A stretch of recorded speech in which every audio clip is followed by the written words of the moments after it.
Today, we're going to be taking a look at some of the most criminally overlooked FNAF fan games ever created. These are games that deserved far more recognition than they ever received, whether they were overshadowed by bigger releases or simply never found the audience they earned. Despite flying under the radar, some of these are among the highest quality fan games the community has ever produced, so let's dive into them. Well guys, another day, another new FNAF fan game coming out of the woodworks, and that FNAF fan game being spammed in my comments until I cover it. Usually when this happens, of course, I'm inclined to look at the project that people are talking about, and a lot of the time I add that game to my list of games to play over on Dexter Black. Well, today is no different. One of the newest FNAF fan games to come out this year is none other than Fred and Pals, the game we'll be covering in today's video. Plenty of people have asked to hear about this one, and for a pretty damn good reason. There's a lot to talk about. So strap in as I talk about the highs and the lows of Fred and Pals.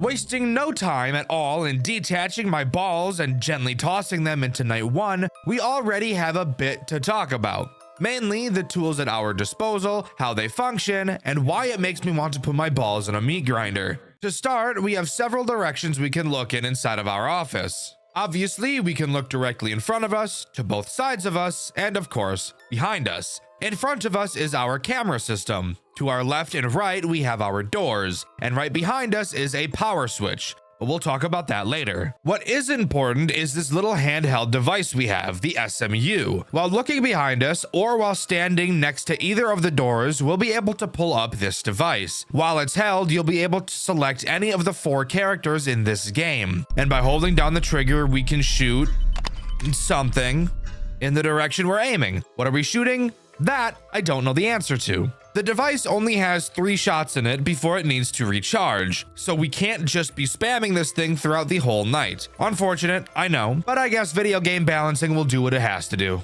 Speaking of these characters we need to shoot, who are they? Well, actually, before we talk about that, you're getting ahead of yourself. We need to talk about the cameras first. Oh boy, the cameras. This is a lot more than you think it's going to be. Fred and Pals decided that the camera system is where they needed to deviate from the normal FNAF game. And while I do appreciate the creativity, I don't appreciate it by itself. I want to preface, it's not bad, it's just a lot. To start, there is a metric shitload of cameras. Of course, my favorite thing when it comes to cameras, you can't move your mouse to select which one you want to use. You have to use A and D to scroll through each of the cameras. So 1, 2, 3, 1, 2, 3. 1, 2, 3, 4. 1, 2, 3, 4. 1, 2, 3. 1, 2, 3.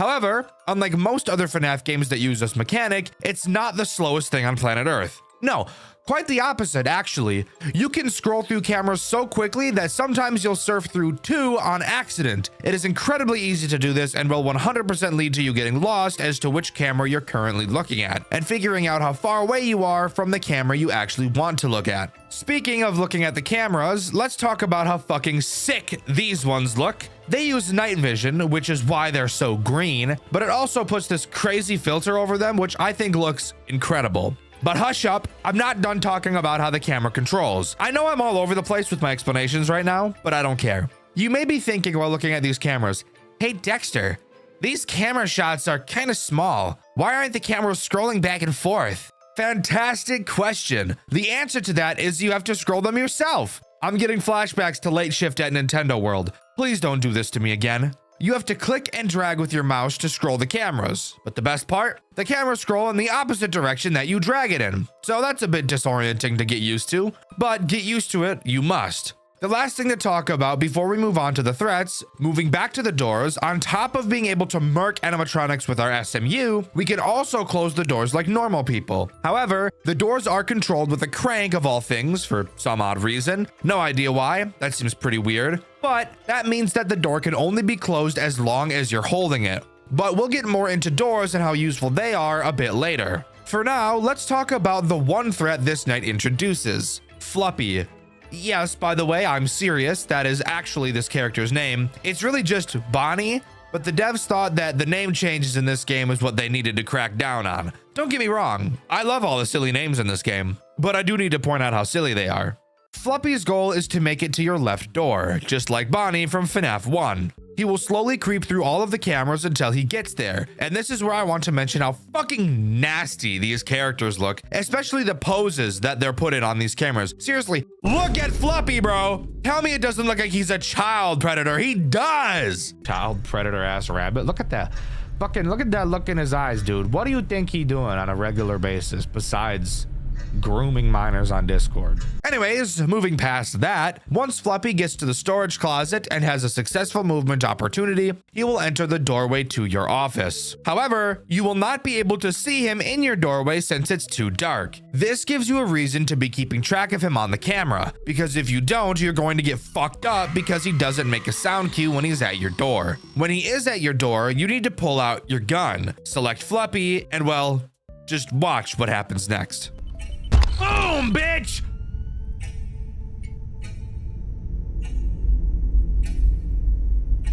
I didn't like that. Yeah, honestly, one of the creepiest animations I've ever seen. The moment I saw this, I knew this was going to be getting a Dexter White video, and here we are now.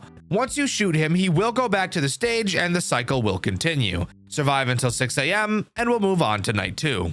Night 2 is pretty much the same as night 1. To start, we obviously get a phone call from the phone guy. He asks us if we used our SMU on Fluffy. Obviously, we know we did. He says they found him standing in the back room looking up at the light. They went to grab something, and when they came back, he was back on stage. I have a real question. Why on earth? Why the fuck ever would you work at a place like this? You're telling me that the robots are moving, you don't know why they're moving, you're positive they shouldn't be moving, and yet here you are, still working while they're doing so. I feel like any sane person would get the fuck out of there immediately, but I digress.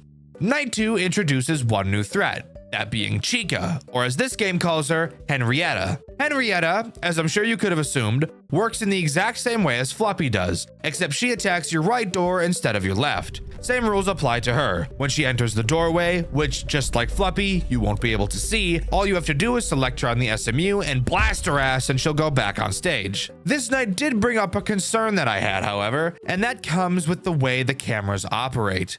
I mentioned how you can't just select any camera that you want, and you have to surf through each of them one by one. Mechanics like that always make me nervous in FNAF games since it takes away a large element of your control. And in a genre like FNAF where control isn't really something you have, I'm sure you could understand how this would get pretty scary. So this brings up the beginning of a flourishing strategy. To avoid switching cameras as much as possible, I needed to figure out which cameras were the last cameras that both Fluffy and Henrietta appeared on. That way I could just camp those cameras and not have to worry about constantly following them around. So I learned that Fluffy's last camera is the storage room and Henrietta's last camera is the delivery camera. And with those two important pieces of information in my noggin, we're safe to move on to night 3. With night 3 coming along, a new character is added. This character leads to a new strategy needing to be thought up. But before we talk about this new character, I want to talk about the phone call we get on this night, as it gives some pretty interesting information. To start, phone guy mentions that Henrietta was found in the kitchen banging pots and pans, but when he entered to investigate, she froze,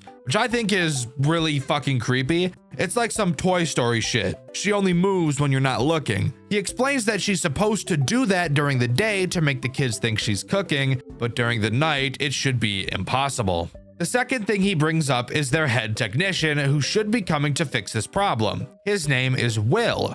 Now, could it be a coincidence that the name of this technician is a shortened version of FNAF's main antagonist? Well, yes, it very well could be. Do I think it is? No, not really. We don't get much information about him on this night, however. Anyways, moving on to the threat this night introduces. Voss. This game's Foxy. Except you want to hear something really funny? He doesn't work how Foxy works at all, and he actually makes me piss fire. Voss is present in the sheriff camera. If you pull up your camera, you'll notice several areas are red and have an electricity symbol present next to them. Throughout the night, Voss will progress through multiple stages on his starting camera. When he leaves this camera, you will hear him whistle. When he whistles, that signals to you that he has gone to one of the cameras with a fuse box. You will have to quickly find which camera he went to and hold space to send him back. So technically another find them on the camera mechanic, which I'm not too thrilled about. However, at least there's only 4 cameras he can be on. And if you're anything like me, you remembered the tap pattern to get to each one so you can quickly navigate all of them. Oh yeah, and I totally forgot to mention that one of the fuse boxes is directly behind you.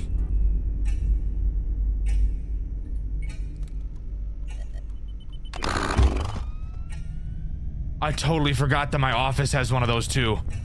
Oh my god. I'm paranoid. Yeah, that caught me off guard pretty well and kind of scared the shit out of me, but hey, I think that's actually really cool that during a find them on the camera moment, the character can also choose to show up in your office. Do I like that it's a find them on the camera mechanic? No, but at least it's slightly different than the usual. But knowing that he makes a sound cue, the strategy from last night hasn't changed all that much, and we can move on to night 4. Night 4 brings a threat I'm honestly not sure how to beat, if I'm being completely honest. Quick recap of the phone call. Voss is misbehaving like Fluppy and Henrietta have been, and Fred did something odd. He stopped performing during the day and leaned forward, a bunch of oil spilling out of his chest. Phone Guy used the SMU to restart him, but instead of continuing to play, his head just snapped towards him. Personally, I would shit myself. Apparently using the SMU in front of customers is against the rules, and now Phone Guy has a meeting with the executives tomorrow, so we'll see how that goes. I personally think that's a little silly. What would they prefer he do? Just leave Fred leaning with oil leaking out of him in front of the children so they think he fucking died? What would have been a better choice in these guys' eyes? Anyways, tonight introduces Fred, and like I said, I'm not totally sure how he works. And that will make sense as I talk about him, I promise. Fred will slowly make his way to your office, and he can attack either of your doors. Every time he moves, he laughs, so that's nice. And when he's at your door, he also laughs. So following him on the cameras is not necessary at all, which I love since there's already a lot in this game. Now, when Fred gets to your door is when I get confused. You can see me live trying to figure out how to deal with him over on my second channel, Dexter Black. At first, I just tried using the SMU on him, which seemed to work when I did, but then he killed me. The next thing I thought was maybe he's just a close the door on him character. So I tried that, but then this happened. Oh shit, I don't think I'm ever supposed to let him get here. Or maybe I'm supposed to flash him and then hold it shut?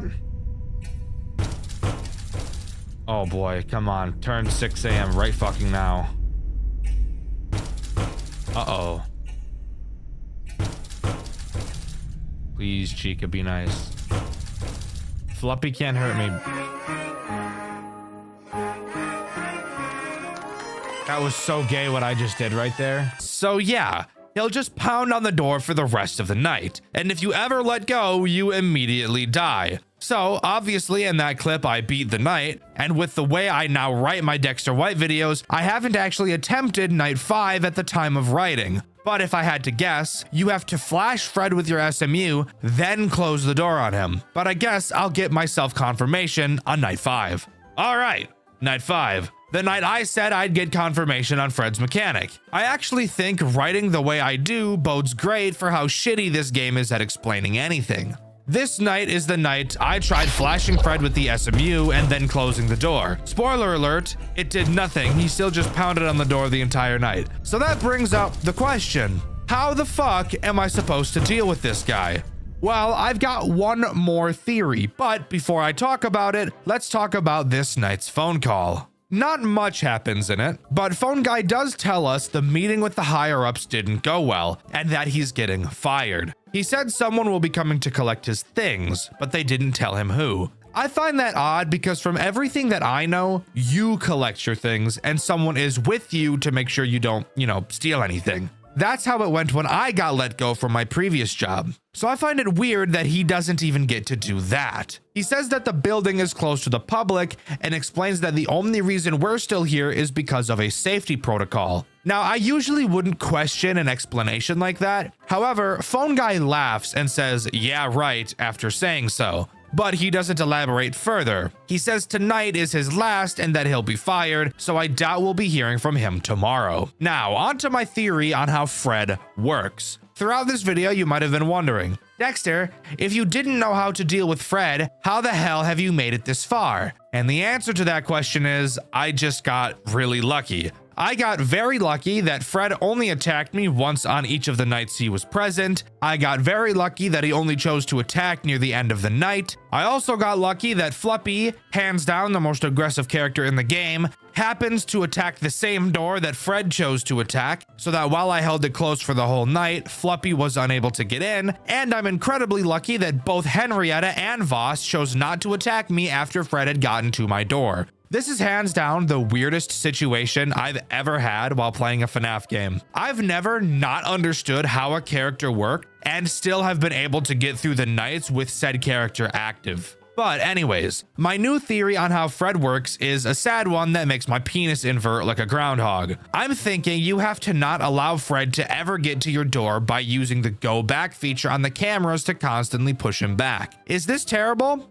Yes. But that's exactly why I think that's what this game is going to want me to do. We'll find out on the final night. But I think this shows a great point of how you really need to explain things to your player. I should not be struggling this hard to figure out what a character does. Sure, you could argue that the phone guy saying Fred's head snapped towards him when he used the SMU was a hint to not use the SMU on him, which sure, I think that's a bit silly, but we'll roll with it. But even if that was the case, the game explained to me how the other characters worked in detail. Why not Fred? Also, if I can't use the SMU on Fred, then why the hell is it even an option on the SMU unless to hint at the fact that I can use it on him? Maybe I'm just going insane, but I don't think I am. At least give me a death explanation like a lot of FNAF fan games do. I love that shit. Anyways, time for us to move on to the final night. Hopefully it's not too bad. Okay, so night 6. Needless to say, is not even remotely close to what I expected it to be at all.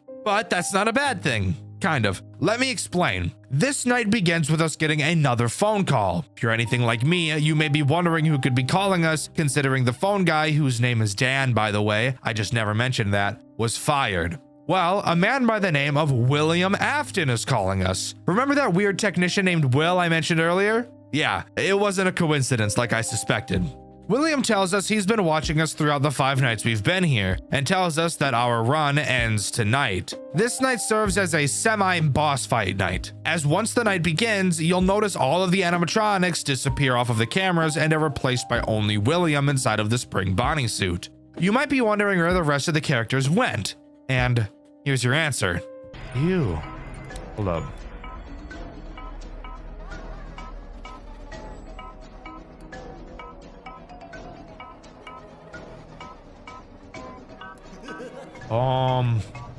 The ghosts are fucking around me. Hello? How did you guys get here? What do you have in your hand? Is that a knife? Bitch, don't come near me with that thing. So yeah, that's pretty terrifying. Anyways, how do you deal with Afton? Well, here's actually the really funny part about that. You don't. Because you can't. All of the characters are blocking your doors, preventing you from moving over to them. So when William gets to your office, you'll be dead no matter what. However, you getting knocked out by William in the office is intended, as after you come to, you'll find yourself in the back room of the building, stuffed inside of a springlock suit, with William standing in front of you. He has a classic villain monologue, and I'll just let him do the talking. Good morning. So, finally awake? Head still ringing?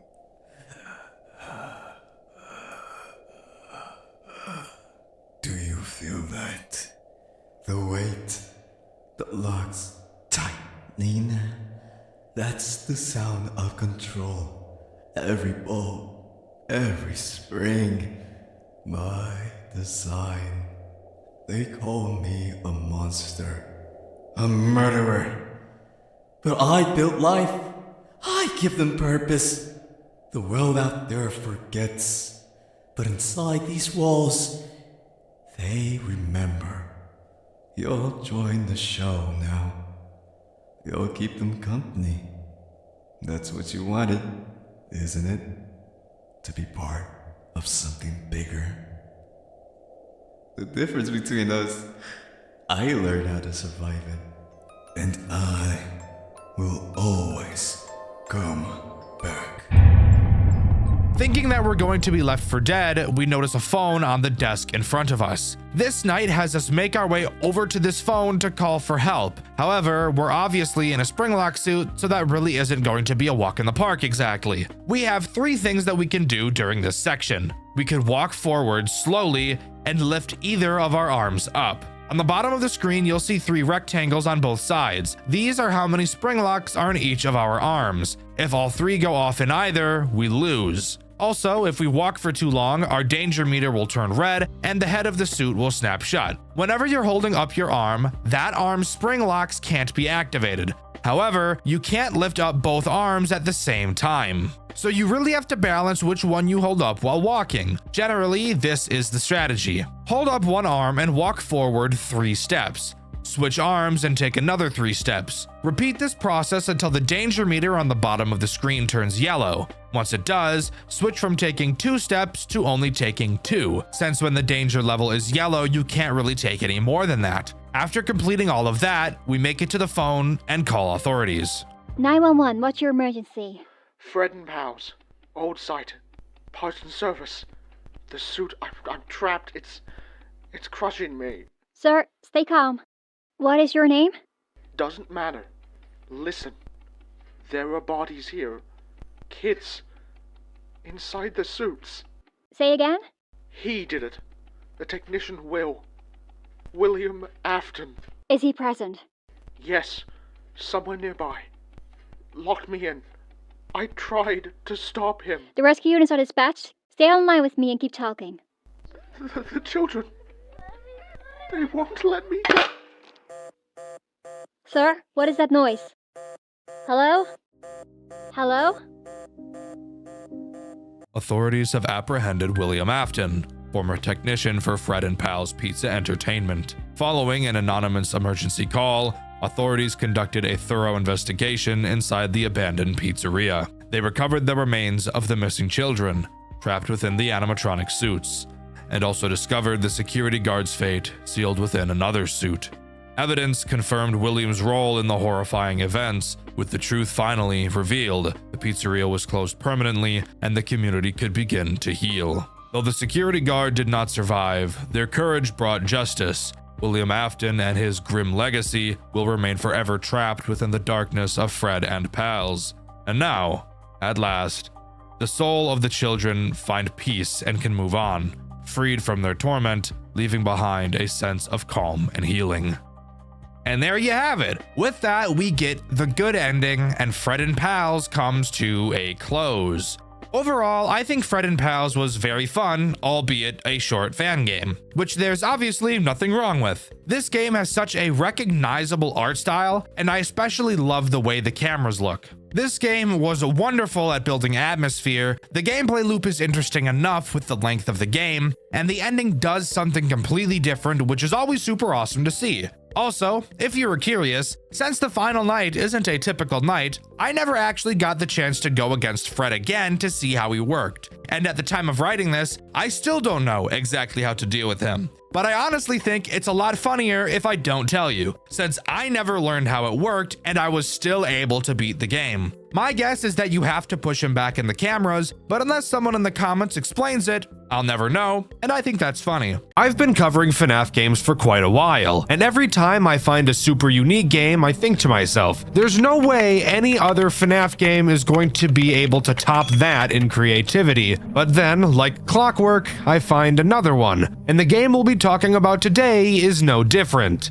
The game we'll be looking at today is called FNAF Showtime, a game made with Godot and is completely 3D, with hands down the most unique mechanic I've ever seen in a FNAF game before, and I can guarantee you've never seen anything like it either. So strap in as we dive into the exceptionally difficult world of FNAF Showtime. Jumping right into night one, there's plenty to talk about. To start, we don't actually just get booted directly into the office. Instead, we start at the entrance and can actually freely roam around the building to get a feel for our surroundings, which I always think is really nice. The layout of the building is incredibly different from any other FNAF game I've ever played, with the office being directly in the center of the building. This game consists of 9 cameras, and I mention that number for a very specific reason I'll mention later. Walking around the building, we stumble into the main dining room and can get a glance at single-handedly the most uncomfortable animatronics I legitimately think I've ever seen. These things are rancid and disgusting. They got the British treatment with their teeth, too.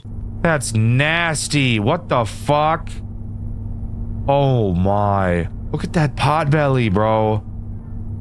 Dude, that cheek is nasty. That cheek is actually so gross. I don't like it at all. I don't think any kid would want to come to a restaurant with the characters looking like this. Anyways, moving to our office, we can talk about the tools we have at our disposal. And strap in, because this might just be the most creative and horrifying FNAF game we've ever covered. In Showtime, you're stuck in the cameras once you start the night. You can never drop them, which means you can never close your doors. Not that that's an issue anyways, as both of the entrances to your office don't even have doors. This is where those 9 cameras I mentioned become super important. Your cameras are controlled by your keyboard, not your mouse, using the keys Q, W, E, A, S, D, Z, X, and C. If you take a look at the cameras, you'll be able to see which letter correlates to each camera. This is a system that took me very, very long to get used to, but it's actually super cool. Now, when it comes to looking around the cameras, Showtime isn't like most FNAF games. The cameras don't pan back and forth by themselves. Instead, you're in charge of manually controlling the cameras using your mouse, and you have full control of the cameras, being able to point them in literally any direction you want, which I think is really cool. You'll even notice that there's a camera in your office and you can actually see yourself at your desk. But if we can't leave the cameras and there's no way to close the doors, how are we supposed to defend ourselves from the threats this game introduces? That is an amazing question. But before we answer it, let's talk about the 2 threats this night introduces. Night 1 introduces both Bonnie and Chica. I'm going to be talking about them at the same time since they both behave in the same way. Obviously, their goal is to reach your office, so that's exactly what they'll do. Something I really like about this game is you can always watch them move around the building. They don't have just one static frame for each camera. As this game is a 3D environment, the characters actually do roam around. Now, onto how to defend yourself. Well, your camera is equipped with the ability to reset the animatronics and force them to go back to where they started. And how do you activate this? Well, let's just say I hope you guys have been practicing aim labs because you're gonna need it. By holding left click, you can shoot a signal out of the camera where the crosshair is pointing. If you see Bonnie or Chica anywhere on the map, aim the crosshair at their head and hold down left click. Do this for long enough and a little jingle will play and their eyes will glow yellow, signaling that they will return to their starting location. Is that not like the coolest shit you've ever seen? I've never seen anything like that in a FNAF game before. I love it when fan devs try something new, and I think this one really nailed it, because this makes this game incredibly stressful. And that's for one main reason. You'll notice that there are a bunch of employee-only doors all around the building, and that's for a good reason. If the characters could only come from one area, it'd be way too easy to just camp their spawn points. So, when a character goes into attack mode, they will appear from literally any of the employee doors around the entire map. They can start in the main dining room, they can start in the entrance, the 2 party rooms, Pirates Cove, the arcade. It doesn't matter. They can come from anywhere, needing you to constantly be monitoring everything and listening for footsteps to see where the characters are going to come from. It is hard to put into words just how cool and creative this mechanic is. Nope. Get the fuck back in there, dude. I want nothing to do with you. This is gonna be fun. This one's gonna be fun, dude. Holy shit. These characters move around a lot, so you will have to be tracking their heads constantly, which I personally think is really fun. And I think it's absolutely terrifying when you hear a character's footsteps, but you can't quite tell which room they're coming from. That mad dash looking around the cameras to try and find them in time really adds to the tension this game builds. Dude, where are they going? I cannot keep track of these guys for shit, dude. And it's only going to get crazier and more difficult as we continue. So let's move on to Night 2. Night 2 only adds one new threat to the game, and that threat is Foxy. Honestly, not that big of a deal when compared to the other characters and their bullshit. Foxy is very simple. He stays in Pirates Cove the entire game. He'll slowly move through different phases before charging at your office. Throughout the night, just make sure you're shooting him to reset his position, and he really shouldn't be an issue at all. No, where the challenge of this game comes into play is Bonnie and Chica, and the awkwardness of aiming and resetting them, as a lot of the time it feels very unresponsive. One of the strategies I came up with was at the start of the night, pointing all of the cameras at every possible place where the animatronics can come from. That way I can watch all 9 of them at once and see which characters come from which doors. And this would be the perfect strategy, except for 2 main problems. Let's start with the smaller issue. But don't get it twisted, it's still a pretty big issue. The characters move very quickly when they're walking. That by itself isn't a problem. What is a problem is the inconsistent amount of time it takes to send the characters back. Sometimes when you shoot them to reset, you only have to hold the mouse down for 3 seconds, and other times you have to hold it for upwards of 8 seconds. This massive inconsistency makes it very difficult to deal with the characters properly. But now onto the much bigger issue, which I admit is partially a skill issue on my end, but it also shows one of the game's flaws. An animatronic can be in a room. No shit. However, if you're looking at a character in a room from a camera that is not in the same room, you will not be able to reset them, even if you can clearly see them and have your crosshair directly on them. I think this is a problem. As mentioned earlier, it can take several seconds to send these characters back. And they're very fast, so they will be switching cameras frequently. And you'll have to match what cameras they're going to constantly since you can't reset them from the room that the camera isn't in, even if you see them. The part where this is a skill issue is, I haven't been able to learn the map perfectly, to know off the top of my head how all of the rooms are attached. When you control the direction of each camera, and there's 9 of them, it will very, very quickly become incredibly disorienting to even figure out which area of the building you're in, let alone track 2 characters that are constantly walking around all the time. Again, this specific part is a skill issue for sure, but I do think my previous point is an actual problem. Hey, got my fucking aimbot on, bro. What the fuck? This is cheating. Bonnie's cheating. The fuck, where is he? Oh shit. Dude. Where the fuck is he? What the fuck? Dude, where the fuck was he? I could not find his ass. The fuck he go to, bitch? But with that out of the way, let's move on to night 3. Night 3 is actually a doozy, guys, I can't lie. While no new threat is introduced, an entire new mechanic is implemented that makes this game extraordinarily harder than you could ever imagine. What is that mechanic, you ask? Well, let me tell you, pretty much Satan. Now, at specific times throughout the night, all of the lights to the building will be turned off for at least 1 in-game hour, sometimes longer, making it incredibly fucking difficult to see anything. So difficult that through my playthrough, which you can see over on my second channel, Dexter Black, I actually had to change my graphics settings to make it easier for me to see, because there's no way in hell I would have completed this otherwise.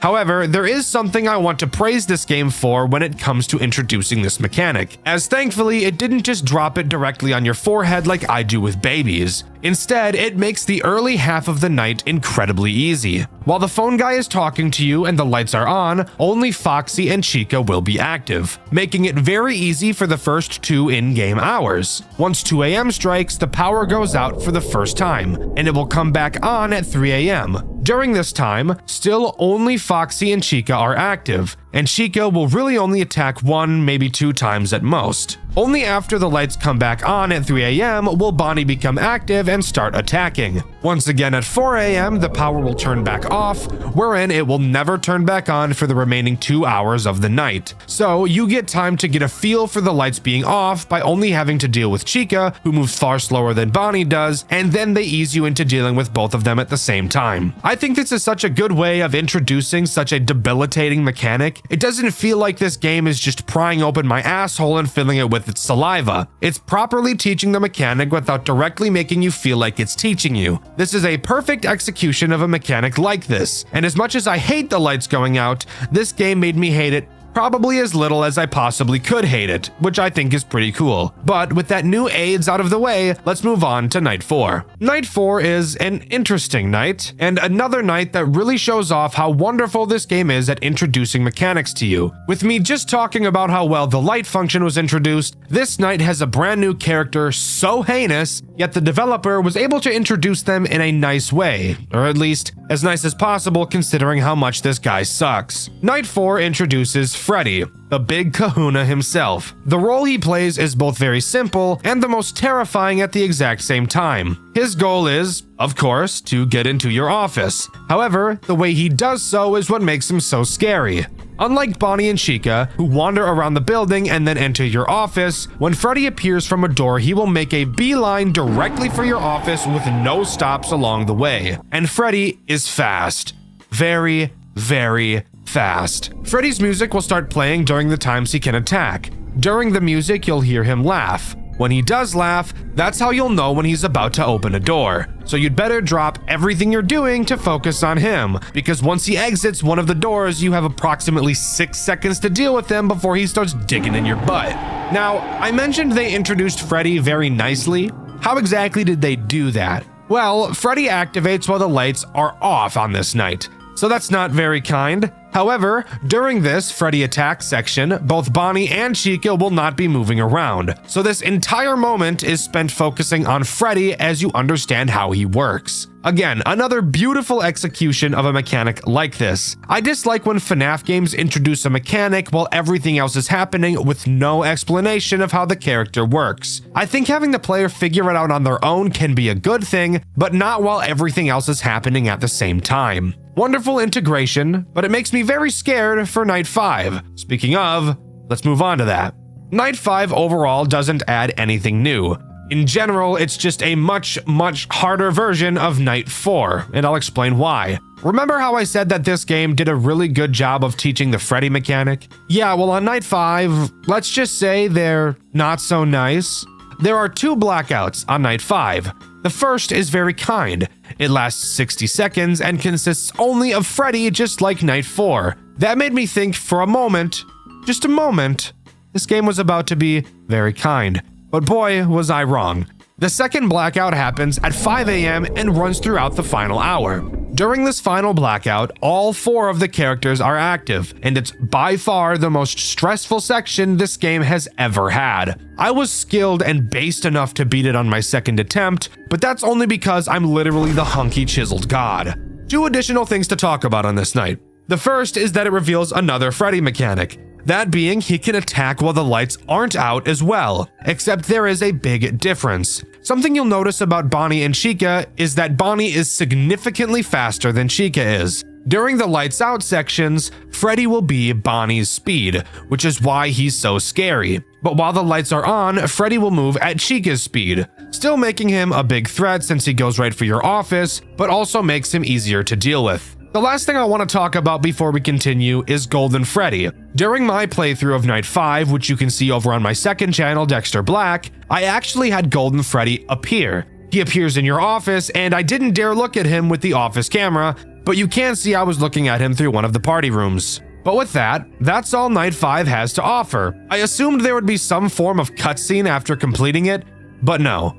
I was not so lucky. Instead, we're just thrown right into Night 6, where I'm sure we'll have just a perfect happy-go-lucky time. So turns out it wasn't actually a Night 6. Upon walking to your desk to start the night, you're greeted to the extra screen where you can play any of the previous nights again, do a custom night, a real-time night, and do 5 unique challenges. So as far as we're concerned, that's all FNAF Showtime has to offer. I'm just kidding. Of course we're going to talk about the challenge modes. So let's quickly go over the first and most boring one of them all. Blackout. As the name suggests, the entire night has the power out. So say hello to Usain Bolt Freddy pile driving your rear from the back for the entire night. Not a very interesting challenge mode, but definitely a challenge mode nonetheless. The next challenge is called Find the Cupcakes. my personal favorite challenge mode, and you'll never guess what it is we have to do on this night. Throughout the cameras, 10 cupcakes will be hidden. All you have to do is find each of them and reset them to collect them. The only threat active on this night is Chica, which makes sense since it is her cupcake, but I do feel it makes this challenge far too easy. I think having all the characters active but at lower AI values would make this challenge much more interesting. This next challenge we're going to talk about is very, very evil. Like, think of the most evil thing you could possibly imagine, right? Think about it. Think of its shadow, right? Start with like a shadow, just got like a shadow ball, and now mold that shadow. Put it between your fingers, let it slide like you're making some clay ball in art class in 5th grade, right? Shape it into the most annoying, fucking terrifying piece of garbage you can possibly think of. Is the shadow you molded the shape of Balloon Boy? Because if it is, you guessed this challenge night perfectly. This challenge is called Camera Problems, and I bet you can take a perfect guess as to what that means. During this night, while all characters are active, Balloon Boy will occasionally, and very frequently I might add, cause one of the cameras to break. When he breaks a camera, he himself will be present in the room of that camera and you'll have to reset him. But how do you do that if you can't access the camera? Well, you'll have to find him in that room from another camera and reset him through that one. And Balloon Boy, we all know him, is just an asshole. Piece of shit, smelly ass, goofy ass, shitty ass, pissy ass, farty ass, sharty ass, stupid ass, dumb ass, bitch ass, dunce ass, fuck ass boy. This is an incredibly difficult challenge, and I love that a new character was created specifically for it. I think that's really cool.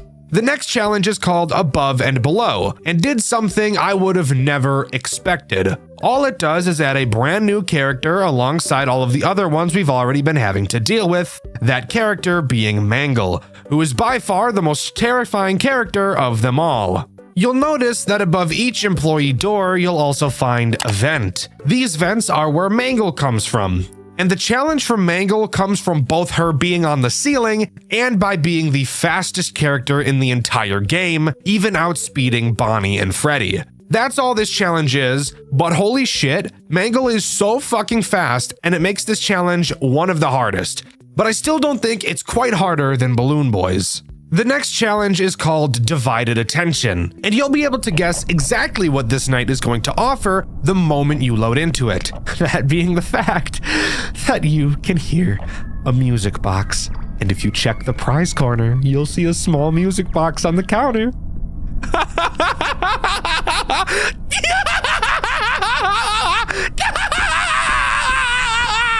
That's right! This challenge just adds another fucking Foxy to constantly look after.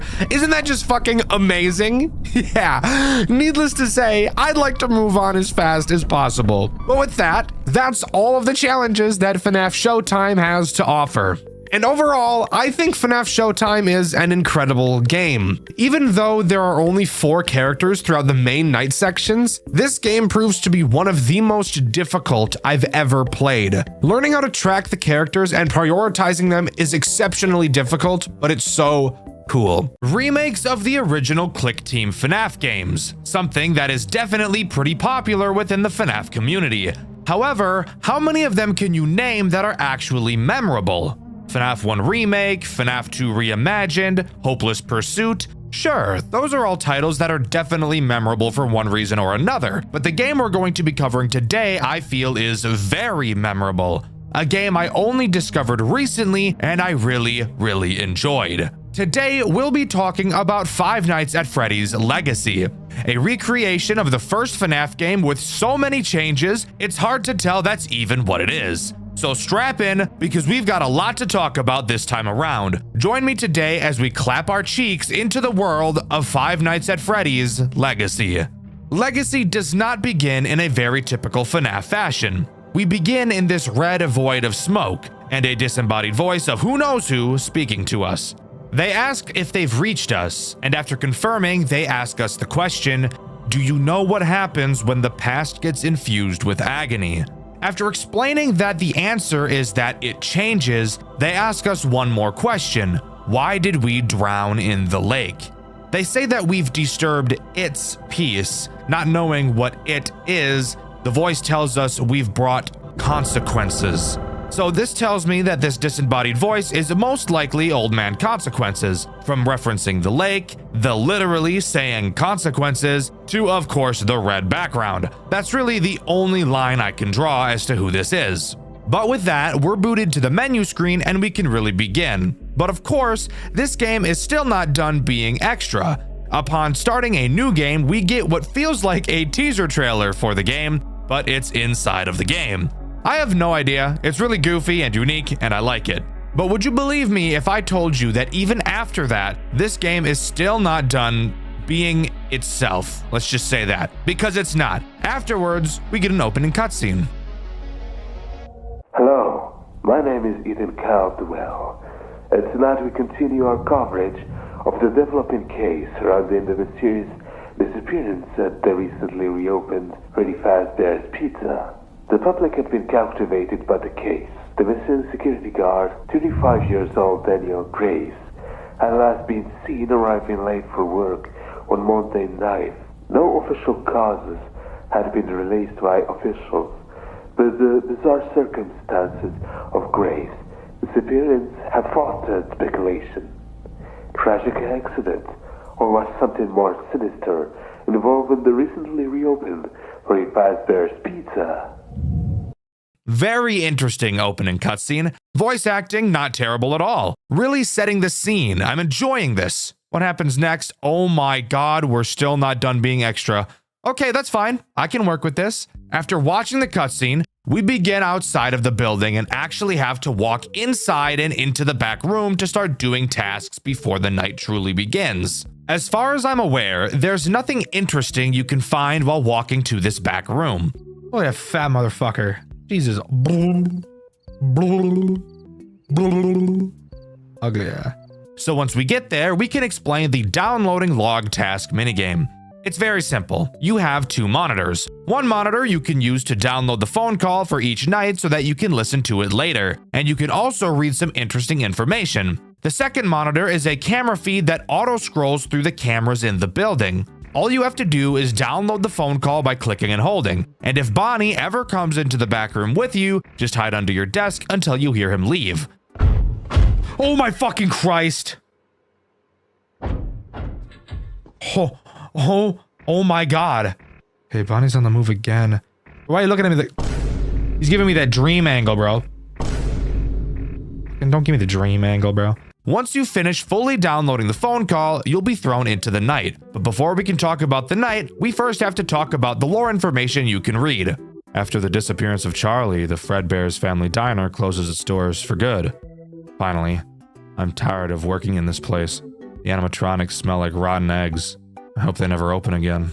So it seems in this universe, we have some name swaps. That's always fun. Who is Charlie? I have no idea. However, it's pretty clear he's dead as fuck. Not very Riz, but okay, you do you, I guess, boo. They say the animatronics smell like eggs. Weird diss, I suppose, but there are probably dead kids in there, so I guess that checks out too. Anyways, onto the actual night section. How does that sound?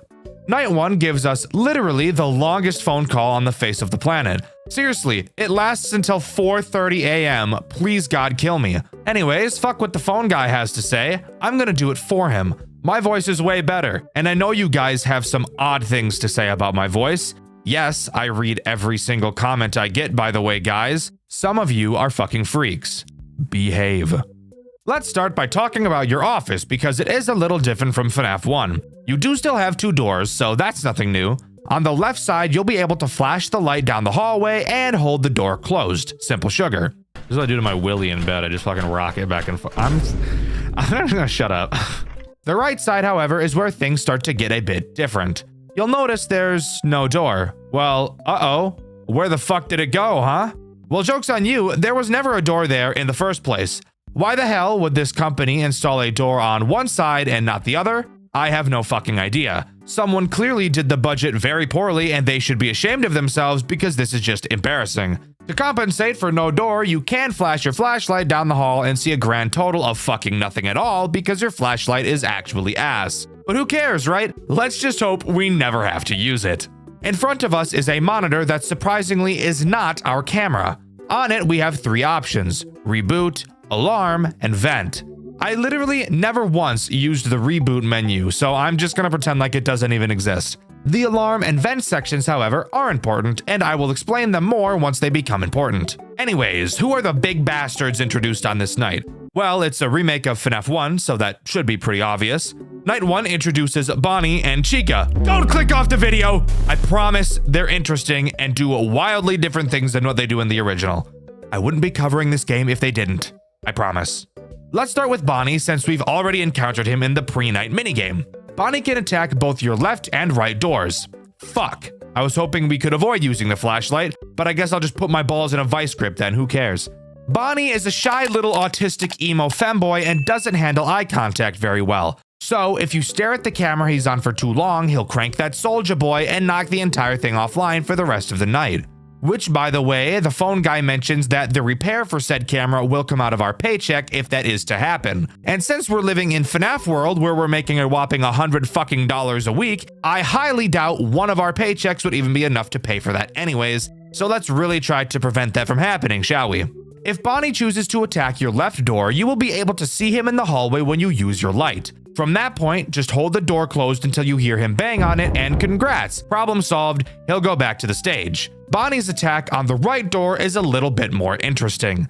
When Bonnie gets to the right door, he will literally enter your office, which is just not a fun sight at all and will in fact make your blood pressure spike to 168 in a fraction of a second. Once he's in your office, you'll have to use the alarm system to make the loudest fucking noise of all time. And when you do, he'll run away because it's too loud and overstimulating. And remember, he's a little autistic, he's sensitive to sound, so you're really just bullying an autistic kid. That's not very epic, but do what you gotta do, I guess. Chica, on the other hand, also has 2 means of attacking you. The first has her go to a certain camera. Now pause for a moment. I want you to take a look at her belly and tell me, what camera do you think she goes to? If you said the bathroom to shit, I'll give you half points because she does travel through the bathroom. Chica's looking me in my eyes. Look at a cupcake. Look at a cupcake, bro. Look at his eyes. He's trying to seduce me and shit. And it's like low-key kind of working. I meant what? But no, the actual answer is the kitchen because she's a whale. If she's in the kitchen, you will have to use the bell button to scare her away. If you're wondering why the sound of a bell that signifies that food is ready would scare a hippo who eats for a living away, the answer is because she gets scared that the food has already been served in the dining room and she's really scared that she may have missed it, and maybe the kids in the dining room have already started eating, but she actually has a rule in her house where nobody is allowed to eat until she's full, except spoiler alert, roly-poly ass chicken bitch is never full, so all of the kids starve and die. Anyways, move.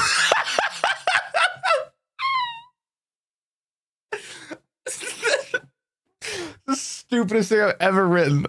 Anyways, moving on to her second attack where she goes into your vents. Now pause. There's a very easy fat joke I could make here about her not being able to fit in the vent. However, I would never make a fat joke, and this game indirectly makes one for me. Let me explain. Throughout my playthrough, which you can see over on my second channel, Dexter Black, Chica attacked me through the vent no more than 3 times ever. For some reason, she just doesn't really ever do it, which would lead me to believe that my headcanon that she's such a fat bitch.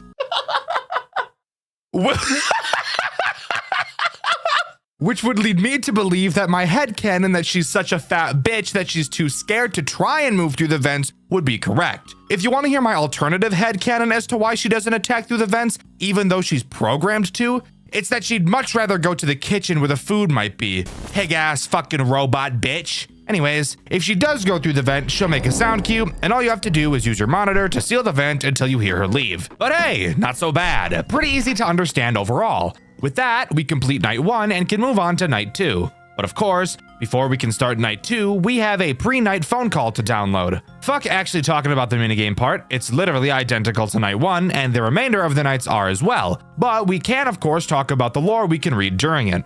Finally got the job here at this new Freddy's location. I can't wait to start tinkering around with those animatronic models. They're supposed to have this new advanced free roam mode? Crazy technology. This message seems to be coming from a possible new hire technician designed to work on programming the characters. In the night 1 phone call, the phone guy mentions that the characters were specifically programmed to walk around at night to stretch their legs. So maybe this guy is the guy that chose to make that decision, even though there's literally no need for it whatsoever. This guy just seems like the type to get way too excited over his interests. He probably has a pony jar, I'm just saying. Night 2 begins with the phone guy talking literally as long as he fucking can.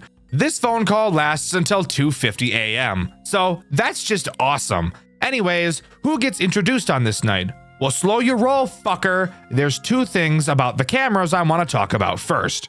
The first is that during this phone call, the phone guy mentions that William disabled the backstage camera. However, when you go to check the backstage camera, you'll see that it works perfectly fine. So I don't know what that guy was talking about. The second thing is that Bonnie destroyed the kitchen camera, so you're stuck listening to be able to tell if Chica is there or not. Hooray! I love life. That's a lie, I don't. Anyways, back to who gets introduced on this night. Well, guess what? It's nobody. Nobody is introduced on this night. I'm fairly certain that night 2 is when Bonnie and Chica are allowed to start using their second form of attack. Bonnie's right hall attack and Chica's vent attack. Maybe. I'm not really sure exactly why nothing new is introduced here, if I'm being honest, but that's what happens. Anyways, let's move on to night 3. Maybe something new will be added there. Night 3, phone guy only talks until 1:53 a.m. So hey, I guess that's progress. Night 3 does actually introduce something new, but before we talk about who it is, I want to mention something the phone guy brings up. He says that William ordered 2 vintage animatronics, a type of animatronic that they don't make anymore, from an old location. Now, I'm not a genius, but it also doesn't take a genius to figure out that he's undoubtedly talking about Fredbear and Spring Bonnie. He says they won't need any repairs, so that means they're working exactly as intended and there shouldn't be any problems with them at all, right? Anyways, night 3 introduces Freddy, and a mechanic that makes me want to stick a push pin in my testicle, pull it out, and slowly squeeze all of the various juices out of it. Freddy stays on stage for a majority of the night. However, whenever he damn well pleases, he will choose to leave with a sound cue. When he does, you will have to find him on the fucking cameras as he teleports to a random one. God damn, guys, I'm getting real sick of this mechanic, you know that? Anyways, luckily, Freddy can't go to literally any camera. He can only teleport to the backstage camera, the arcade camera, the dining hall camera, the restroom camera, or the entrance camera. Basically all the fucking cameras. Once you find which camera Freddy went to, all you have to do is use a camera flash to send him back to the main stage. I know I haven't talked about the camera flash yet, but this is really the only occasion you ever use it. So I thought, why bring it up earlier? Anyways, let's move on. You don't need to hear me explain my thought process for pacing while I script. Let's continue. Actually, now that I say let's continue, I'm noticing that's the only thing night 3 introduces, so we should probably move on to night 4. But hold up! After beating night 3, we actually get a post-night 8-bit minigame. And this is actually the only post-night 8-bit minigame throughout the whole game. In this minigame, we play as William inside the restaurant. Upon trying to leave the room, we're told to get what we need. After what took me probably 5 fucking minutes of trial and error, I finally found out that you need to interact with this very obvious looking present on this table. You might be wondering how it took me 5 minutes to figure that out, and that's because I tried it right away, but nothing happened.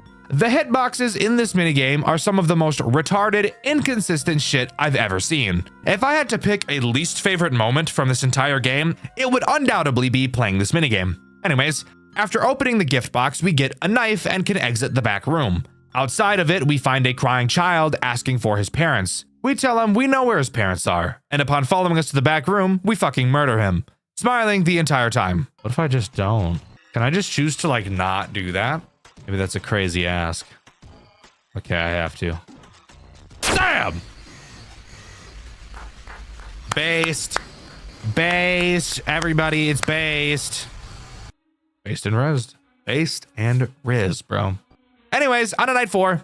Night 4 has the phone guy relapse and completely break all of his progress he's made so far as he yaps until fucking 4:06 a.m. Jesus Christ, bro. There cannot be that much to talk about. And in truth, there really isn't. 80% of his phone calls are made up of awkwardly laughing at the unfunniest joke you've ever heard really slowly, and then pretending like the joke he said he didn't even say. Interesting. Let's just say the camera now has a new perspective on the floor tiles. Oh. Yeah. Yeah. I don't know. Phone Guy is a character for sure in this game. Anyways, what's introduced? Night 4 introduces one new threat, that being Foxy. The final threat this game introduces, actually. And if you know my videos, you know I'm fucking lying and we're gonna introduce some more later, but fuck you. Foxy is probably my favorite character in this entire game, having his attack act as sort of a minigame reminiscent of Five Nights at Candy's 3. Very vaguely. Foxy will slowly appear out from behind his curtains, which, in all honesty, these Foxy frames are probably the creepiest frames throughout the entirety of this game, if I'm being honest. They're not like literally scary, but the positions he's in, mixed with how large he is, just makes him feel very uncomfortable. Anyways, how does he work? After he leaves Pirate's Cove, you will be able to hear him running towards either your left door or your right door, and very intense music will start playing like it's a fucking boss fight, which I think is really cool. If he runs towards your left door, all you have to do is close the door until you hear him bang on it. If he runs to the right door, all you have to do is hold your light on his face until he runs away. Where this becomes slightly reminiscent of Candy's 3 is that he will move around and attack multiple times, going back and forth between the two doors as many times as he'd like. Is it hard? No, and in fact, literally every other character pauses while Foxy is attacking you. So that's very RNG considerate. Thank you guys greatly. But yeah, that's about it. Pretty fun character overall. Gets your blood pumping a bit, especially when you hear the music that starts to play alongside it. But anyways, on to Night 5. I lied. I have one other thing I want to talk about first. During the Night 4 phone call, the phone guy mentions that one of the animatronics they were shipping arrived early and was like nothing that was written down to be shipped. A single endoskeleton with a weird model they've never seen before and very sharp fingers. They say they're leaving it in the safe room for now until they know what to do with it. First of all, I should mention that the safe room is a camera that you have never been able to access since the start of the game. The second thing to mention is that I'm not like an expert, and I'm really bad when it comes to the official FNAF lore, like criminally terrible, and if I'm being honest, I actually don't even like the official FNAF lore, and I haven't since Pizzeria Simulator. But that endoskeleton sounds a lot like the Mimic to me. Maybe I'm just a bit nutty, but I bet I'm not. 6 a.m., bro, let's do it. Easy peasy lemon dick. This is Henry Emily, the founder and, for better or worse, the sole person responsible for this place's continued existence. Oh my god, it's the fucking Mimic. So yeah, after beating Night 4, we get a scrap minigame with what I can only imagine is the Mimic. And of course, this minigame works exactly how the minigames in Pizzeria Simulator work. Play some weird-ass sounds, document results. Watch the fucker across the table move in ways you'd really prefer it doesn't. You know, FNAF shit. Shit we're all used to at this point. But after you get jump-scared by the Mimic, we can talk about the pre-Night 5 minigame. Dexter, you've already said these don't change. Well, you're right. It really doesn't change from the other 4 we've done. However, on this night, we also get access to the admin panel where we can actually enable the safe room camera's access. Oh yeah, and we also see M2 plans that are redacted. I'm pretty sure being references to the Mimic, and Charlotte being redacted too. Dead kid stuff, who cares? I want to see this camera, bro. Oh, I see. Yeah, I don't like that. I don't like that one bit, I can tell you what. Well, we're gonna talk about those guys a bit later. For now, let's just talk about Night 5. Night 5 is pretty boring overall, being a harder version of Night 4. That is, until you beat it. That's when something I wasn't expecting to happen at all happened. Connection terminated. I'm sorry to interrupt you like this, but I'm afraid your time is up. Your curiosity and your need for answers are what first brought you here. And now, they have become your undoing. Because all those who enter this place are doomed to never leave. There are monsters who steal others' voices, monsters who steal others' souls, and then there is you, the one who craved to learn more than he should, and more than he ever will. You will not find the answers you seek here, only your ruin. But while your sacrifice will be forgotten, the impact it will have will not, as the wounds of the past left to fester can finally heal. There will be no more suffering, no more loss, only peace. Peace and a forgotten tomb sealed away, never to be opened again. It all ends tonight. End communication. Holy shit, we're getting a Golden Freddy boss fight, and it actually has the most badass intense boss music I've ever heard in my fucking life. Golden Freddy isn't very complicated, but he does attack you very quickly, so you'll have to stay on your toes. And of course, he has several attack methods at his disposal, which are all inspired by the attacks of the other characters in typical boss night fight fashion. His first attack has him appear at your right door. All you have to do is hold your light on him until he goes away. His other attack has him pull a Freddy and have you find him on the cameras. However, this one actually proves to be easier than Freddy is, since he actually only appears on 2 cameras, the back room and the entrance. And that's actually it. Dexter, that's it? That's all the final boss of this game has to offer? Really? Hey, shut the fuck up. Look at how much time is left in this video. We're not done yet, bro. Sit the fuck down.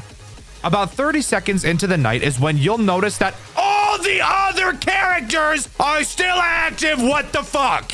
This is why Golden Freddy only has 2 attacks, because he's in addition to everything else you've already gotten used to, mixed with the incredibly intense music, the fire all over your screen, the shit in my britches. This serves to be one of the coolest boss fight nights I've ever seen in a FNAF game. It's so fun.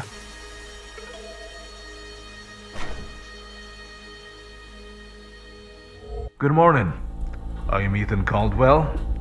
We're coming to you with breaking news. A catastrophic fire has reduced a newly reopened Freddy Fazbear's Pizza to ashes in what officials are calling a nightmare scenario.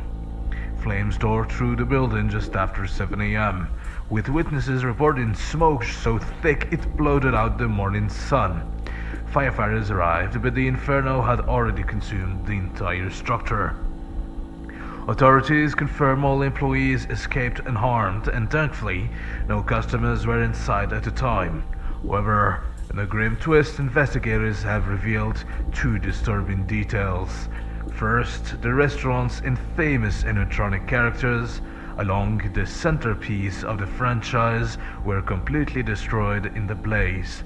And second, even more unsettling, there was an intruder inside when the fire broke out. Security footage recovered from an external camera shows an unidentified individual entering the building in the middle of the night. Their motives remain unknown. What is certain, however, is that they never made it out. Police have not yet released a description, but sources close to the investigation say the manner of death was, unquote, horrific. This tragedy only deepens the dark legacy of Freddy Fazbear's Pizza. After years of controversy, bizarre incidents, and persistent rumors of hauntings, many are asking, was this arson, an accident, or something far more unnatural and sinister? We'll continue to follow the story shortly for Channel 7 News. Stay tuned. To our beloved Fazbear family. At Fazbear Entertainment, our top priority has always been delivering safe, wholesome, and unforgettable experiences for families across our establishment. In light of the recent isolated events at one of our locations, we want to take this opportunity to reassure our loyal fans that every possible measure is being taken to ensure such thing will not happen again. While the exact circumstances surrounding the incident remain under internal review, preliminary findings suggest it was caused by absolutely nothing related to prior complaints or unresolved maintenance issues. Our team is working closely with third-party investigators to determine the best path forward. We'd also like to clarify that reports of unusual activity prior to the event, including alleged animatronic malfunctions, unexplained power surges, are entirely unfounded and likely the result of overactive imaginations. Rest assured, all our animatronic performers are completely harmless and incapable of independent movement outside of their pre-programmed routines. Any footage suggesting otherwise is clearly doctored or taken out of context. As we look toward the future, Fazbear Entertainment is excited to announce a temporary pause on operations at the affected location while we conduct routine modernization efforts. We remain fully committed to reopening when the time is right. Thank you for your unwavering trust. Warm regards, Fazbear Entertainment Public Relations Team. Creating smiles, no matter what. Afterwards, we get yet another chat with Old Man Consequences. We obviously died in that fire on night 5, but the old man asks us what we would do if we could go to a timeline where the fire didn't occur, a timeline where William failed. The old man wants to show us what would happen, and show us he does, as next we're set to take on the golden ones. But before we do, we get a black gift box. Inside, a note which reads, "Every ripple is a year you can't take back." Night 6 has us take on Fredbear and Spring Bonnie, with all of the other characters disassembled in the back room. This night is easily the most challenging night throughout the entire game. Let's talk about why. Let's start by talking about Spring Bonnie, who has two forms of attack. The first has him attack your left door exactly like Bonnie. Same rules apply here, just close the door. However, it's a much better option to just not even let him get to your door in the first place. The way you do so is very easy.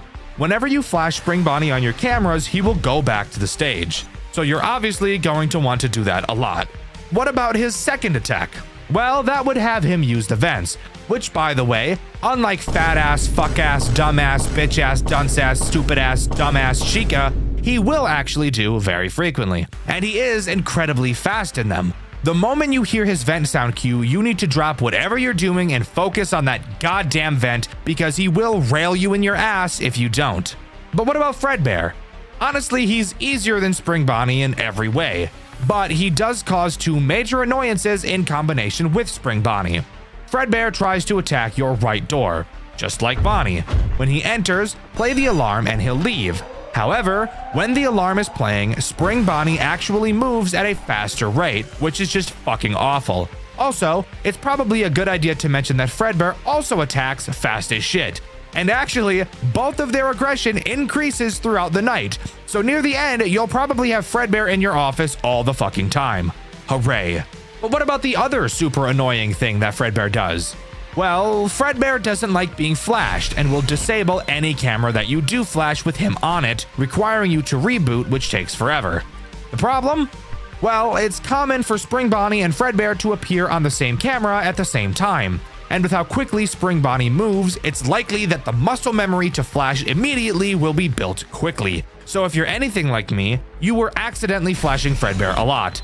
And if you're really retarded like me, you'd forget that the camera's being disabled does not mean the night is over, and every single time you accidentally flashed Fredbear, instead of just rebooting, you instead chose to restart the night every single time. I'm not the brightest person, guys, okay? I try my best over here. These streets are hard. Even though these two characters together don't have many ways of killing you, this night is still incredibly stressful, mainly with just how fast these two get in the final hour. However, something about this night, and this entire game in fact, is that I honestly never once felt like RNG was a factor at all. And that's rare. I play FNAF games for a living, so I see a lot of them. And never once have I played a game that really felt like there was no RNG at all. And I honestly think that's one of the coolest things, ever. But if you can keep your composure long enough, you'll complete the night and get to watch this super awesome tape. Welcome to Freddy Fazbear's Pizza, a magical place for kids and grown-ups alike where fantasy and fun come to life. Our establishment is a place where fun and safety go hand in hand. Part of what makes our family-friendly experience so special are the animatronics that entertain our guests. To ensure they continue to operate smoothly and safely, proper cleaning and maintenance is essential. And that's where you come in, our dear employee. Without you, none of this would be ever possible. In this tape, we will guide you through the process of cleaning our beloved animatronics. It is important to follow these steps carefully and thoroughly to keep our characters in tip-top shape and ensure everyone's safety. How to clean the joints and mechanisms. First of all, you will need a soft brush, a mild cleaning solution, and a dry towel. Avoid using any harsh chemicals as they can damage the animatronic suit. Using said soft brush, carefully clean the joints and mechanical parts while avoiding any visible human remains. Human remains, human remains, human remains.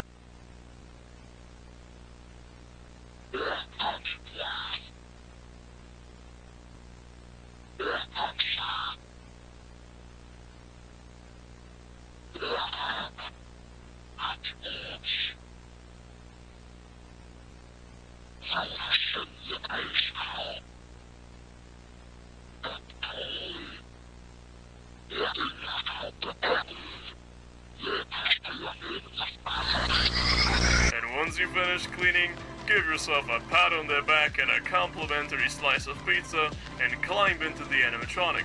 This really makes sure that it's ready to entertain our guests again. And thank you so much for being a part of Fazbear Entertainment. Fazbear Entertainment is not responsible for any injury, loss of a child, or loss of a head that may occur on our premises. By entering our establishment, you agree that Fazbear Entertainment is not liable for any damages, accidents, or unfortunate incidents that may arise.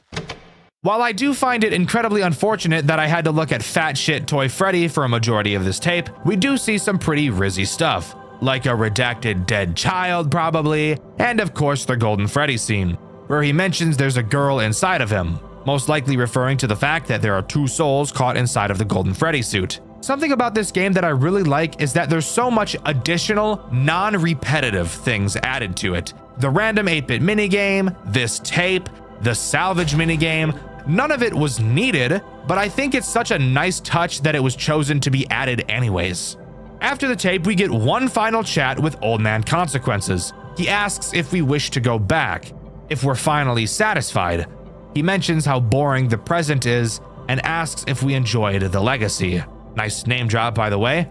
There's also like so much other bullshit he says in this final cutscene. I'm gonna be real, guys. I just cannot be fucked to try and understand it.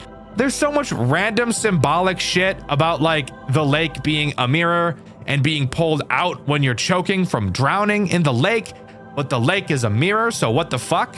I hate metaphors, and I don't want the headache. I'm sure whatever this means is super deep and cool, but I'm not about to spend the next 5 hours writing a fucking MLA format essay trying to decipher it. Not my forte, thank you. But with that, that's all Five Nights at Freddy's Legacy has to offer. Overall, I think this game is probably my favorite reimagining of the original FNAF game that I've ever played. Each character feels super unique, and even the typical boring characters have multiple ways to attack you, which keeps them interesting the whole time. There's so much extra things added throughout the game to keep the loop exciting. The game looks amazing, the story is intriguing and mysterious, which I know a lot of people really like, and I would definitely recommend you go and give it a try. One of my favorite genres of games is roguelikes. I also, as I'm sure you could have guessed, really like Five Nights at Freddy's games. I've only built a whole career off of it, so I'm sure you could have figured that out. So I bet you can imagine my pleasant surprise when I was told that there was a Five Nights at Freddy's game that was also a roguelike. The moment I learned of this, I downloaded it as fast as I could and started filming videos because I just knew even before playing it that it was going to be getting a Dexter White video, and here we are now. You guys know what game I'm talking about. You can see the length of this video. I very clearly like this game a lot. So sit back, relax, and join me as we dive into the chaotic world of Too Many Nights. Unlike most FNAF games, Too Many Nights doesn't follow any storyline or the typical FNAF formula. Instead, it acts as an endless minigame that doesn't stop until you fail. Although I'm sure you already knew that considering everyone on Earth has played a roguelike before. At the start of each run, you will get to pick a character, of which there are many. Each character gives you a different set of abilities, with each having a list of pro and cons. You don't start with all of them and will have to gradually unlock them by doing specific tasks. I'll go over them in a bit. After picking a character, you will have to select 3 animatronics to put into the pizzeria. And this is where this game gets brilliant. You get to choose 3 animatronics yourself. The game will never choose them for you, and your initial choices will be random at the start of each run. However, if you really don't like your starting options, you can press R to re-roll your first pick as much as you'd like. As I'm sure you could have guessed, there are several animatronics in Too Many Nights. Each has a unique mechanic, and it will be up to you to plan out which animatronics you bring along, and control how they will be forced to interact with each other. Each animatronic falls into a certain category. You have your door animatronics, your camera animatronics, your mask animatronics, your vent animatronics, your flashlight animatronics, and what I'm going to call your nuisance animatronics. Each of these categories serves its own purpose, and generally speaking, picking multiple animatronics from the same category will make your gameplay experience easier. Before I really start talking about the characters, I'd like to explain the rest of the experience of a run. To start, after selecting your first 3 animatronics, the run will begin. After completing a night, you will be forced to add 1 new character. Every few nights, you will also be forced to add a penalty. These penalties fall into 2 categories: your general penalties and your character penalties. I'll dive into each of these later as well. After selecting a penalty, you may get the chance to go to the shop and buy some items. Throughout the night, you will gain Faz coins from successfully defending yourself from the animatronics. Once again, I will get into these items later. Keep repeating this process until you eventually die, and boom, that's the gameplay loop of Too Many Nights. Of course, that was a very oversimplified explanation. So now we're going to dive into each of the animatronics, how they work, and to keep it interesting, I'll even throw each character into a tier list so that you can all argue about it in the comments. I'm just going to go down the list that appears on the wiki, and be prepared, there are a lot of animatronics. Editor, I'd say I'm sorry for what you're about to have to do, but that would be a lie. Let's go. Freddy is a camera animatronic, aka my personal least favorite type of animatronic. Freddy will start on stage and make his way towards your right door. All you have to do is occasionally stare at him on the cameras to make him go backwards. I'm sure you can guess why I'm not going to like a majority of these camera animatronics. If he ever reaches your door, he will never leave and you'll be forced to keep it closed for the rest of the night or die.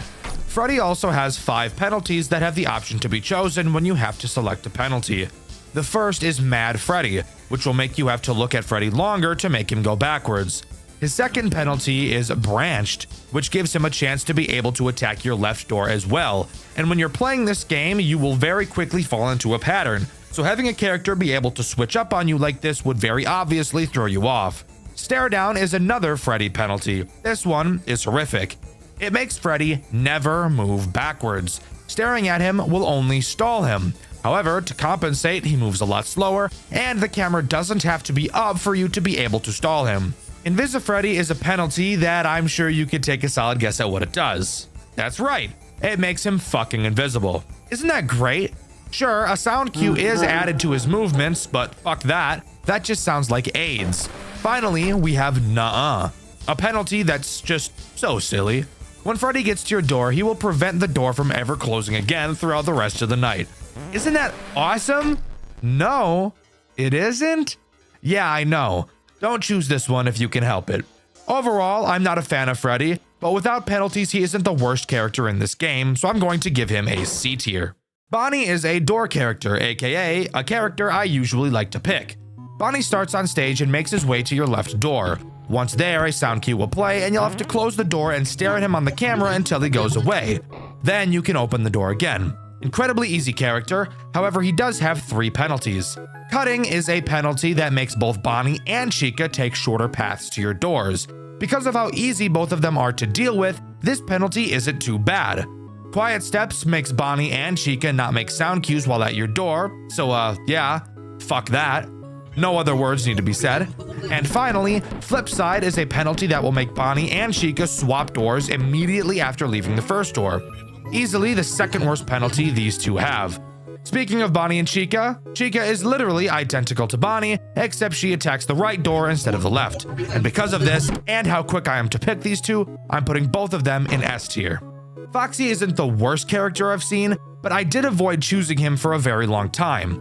Foxy will try to leave his stage in the ticket booth. Have your camera on him to stall him. If you don't, he'll charge at your door and bang on it, and make you lose a poop sock full of power. Foxy has 3 penalties and 1 item, which is pretty cool. Insta Foxy is a penalty that will cause Foxy to instantly start in his last phase at the start of a night. This penalty actually isn't that bad at all, just let him charge right away and it's like the penalty isn't even there anymore. Hen House is a penalty that forces the camera to be up to stall Foxy, which actually is the most cancerous thing I've ever heard of. Haywire is the final penalty, which will make him attack your other door directly after attacking the first door. The only bad part about this is that him banging on your door drains power. And the item that Foxy has is called Good Guy, which makes Foxy not a threat. Looking at him will make him progress, and when he comes to your office, he'll give you a nice little gift like a good boy.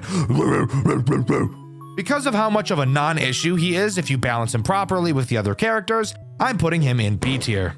Mangle is a vent animatronic, and she's honestly not that big of a problem. She'll move through the cameras into one of your vents. All you have to do is put your mask on when she's in a vent. She will enter the office for a short period and then leave. I personally hate having to use the mask in this game, so I try my best to avoid characters that force that, but Mangle is probably the easiest of them. Mangle does have 3 penalties. Anger Management is a penalty that makes looking at Mangle speed her up. Aggressive Mangle is a penalty that makes Mangle force you to put the mask on for longer. And finally, Slithering In is a penalty that causes looking at Mangle in the vents to make her immediately appear in your office. Overall, I hate the mask mechanic. However, Mangle isn't the worst mask character in the game, so I'm giving her a C tier. Caroline, or the Marionette, behaves exactly how you'd expect her to. She's a music box. Hooray! Who could have expected that? If the music box winds down, for the rest of the night she will randomly teleport to a camera with a sound cue at random intervals. You will have to find her and stare at her if you don't want her to kill you. She does, however, have a whopping 6 fucking penalties, so that's just amazing. Let's go over all of them quickly. Winding down makes you have to wind the music box for longer. Moving box makes the music box move to a random camera every time you pull the camera down. AIDS. Muted music makes her not make a sound cue when she teleports to a camera. Show Stealer gives you less time to find her while she's away from the music box. Last Stand is really ass, by the way. When it turns 6 a.m., Caroline will teleport to a random camera, and the night will only end once you find her. Dude, there's nothing I can do about that. I can't do anything about that. That's just fucking cooked, bro. I can't do nothing about that. And finally, the worst penalty yet, Caroline Carousel, which will make her be away from the music box the entire night. Genuinely, never pick this penalty. Caroline is definitely annoying, but in all honesty, the music box is pretty forgiving until much later nights. So, because of this, I'm only putting her in D tier. Lizzie is the first non-FNAF canon character we'll be talking about. Fun fact, there are a lot of non-canon characters, but I think that's what adds to this game's charm. Lizzie herself isn't actually the threat. She spawns down bitty buds in your office while your camera is up. Simply hold your flashlight on them and they'll disappear. If there are too many, they'll call Lizzie and she will then kill you. Lizzie has 2 different penalties as well. Speedy Bud will make the bitty buds call Lizzie to your office faster, and Help Wanted will turn the brightly colored bitty buds into dark colored plush Lizzies, which are much harder to see in the very purple office. Lizzie is one of my favorite characters to see in my runs. I love flashlight characters, and I really love office characters. So because of this, I'm giving her S tier. BB is a bitch, but I'm sure you didn't need me to tell you that. And of course, they gave him the worst mechanic of all time. At random times, he will teleport to a random camera with a sound cue. Hello? You will have to find which camera he's on and hold the flashlight on him. If that wasn't bad enough, his penalties make him even worse. Mute BB makes him not make a sound cue, which is actually just fucking torment. Don't pick this. I'm Moving will make him teleport to a second camera after you find him the first time. Little asshole. And Aggressive BB will force you to hold the light on him for longer. Literally, fuck that. I'm sure from the tone in my voice, you can tell I really don't like BB. So because of that, I'm obviously giving him an F tier. Sparky the dog is a camera character that makes me piss blood. He's in the storage room and has 4 phases he will move through before appearing in your office and forcing you to put the mask on for a decently long time. To prevent this, all you have to do is stare at him on the cameras, something I've already made clear I'm not a super huge fan of. He also has 3 penalties if your urine wasn't already red enough. Mad Sparky will force you to look at him on the cameras for longer to push him back. Sparky Speedy will make Sparky move faster, obviously. And Aggressive Sparky will make you put the mask on longer if he enters the office.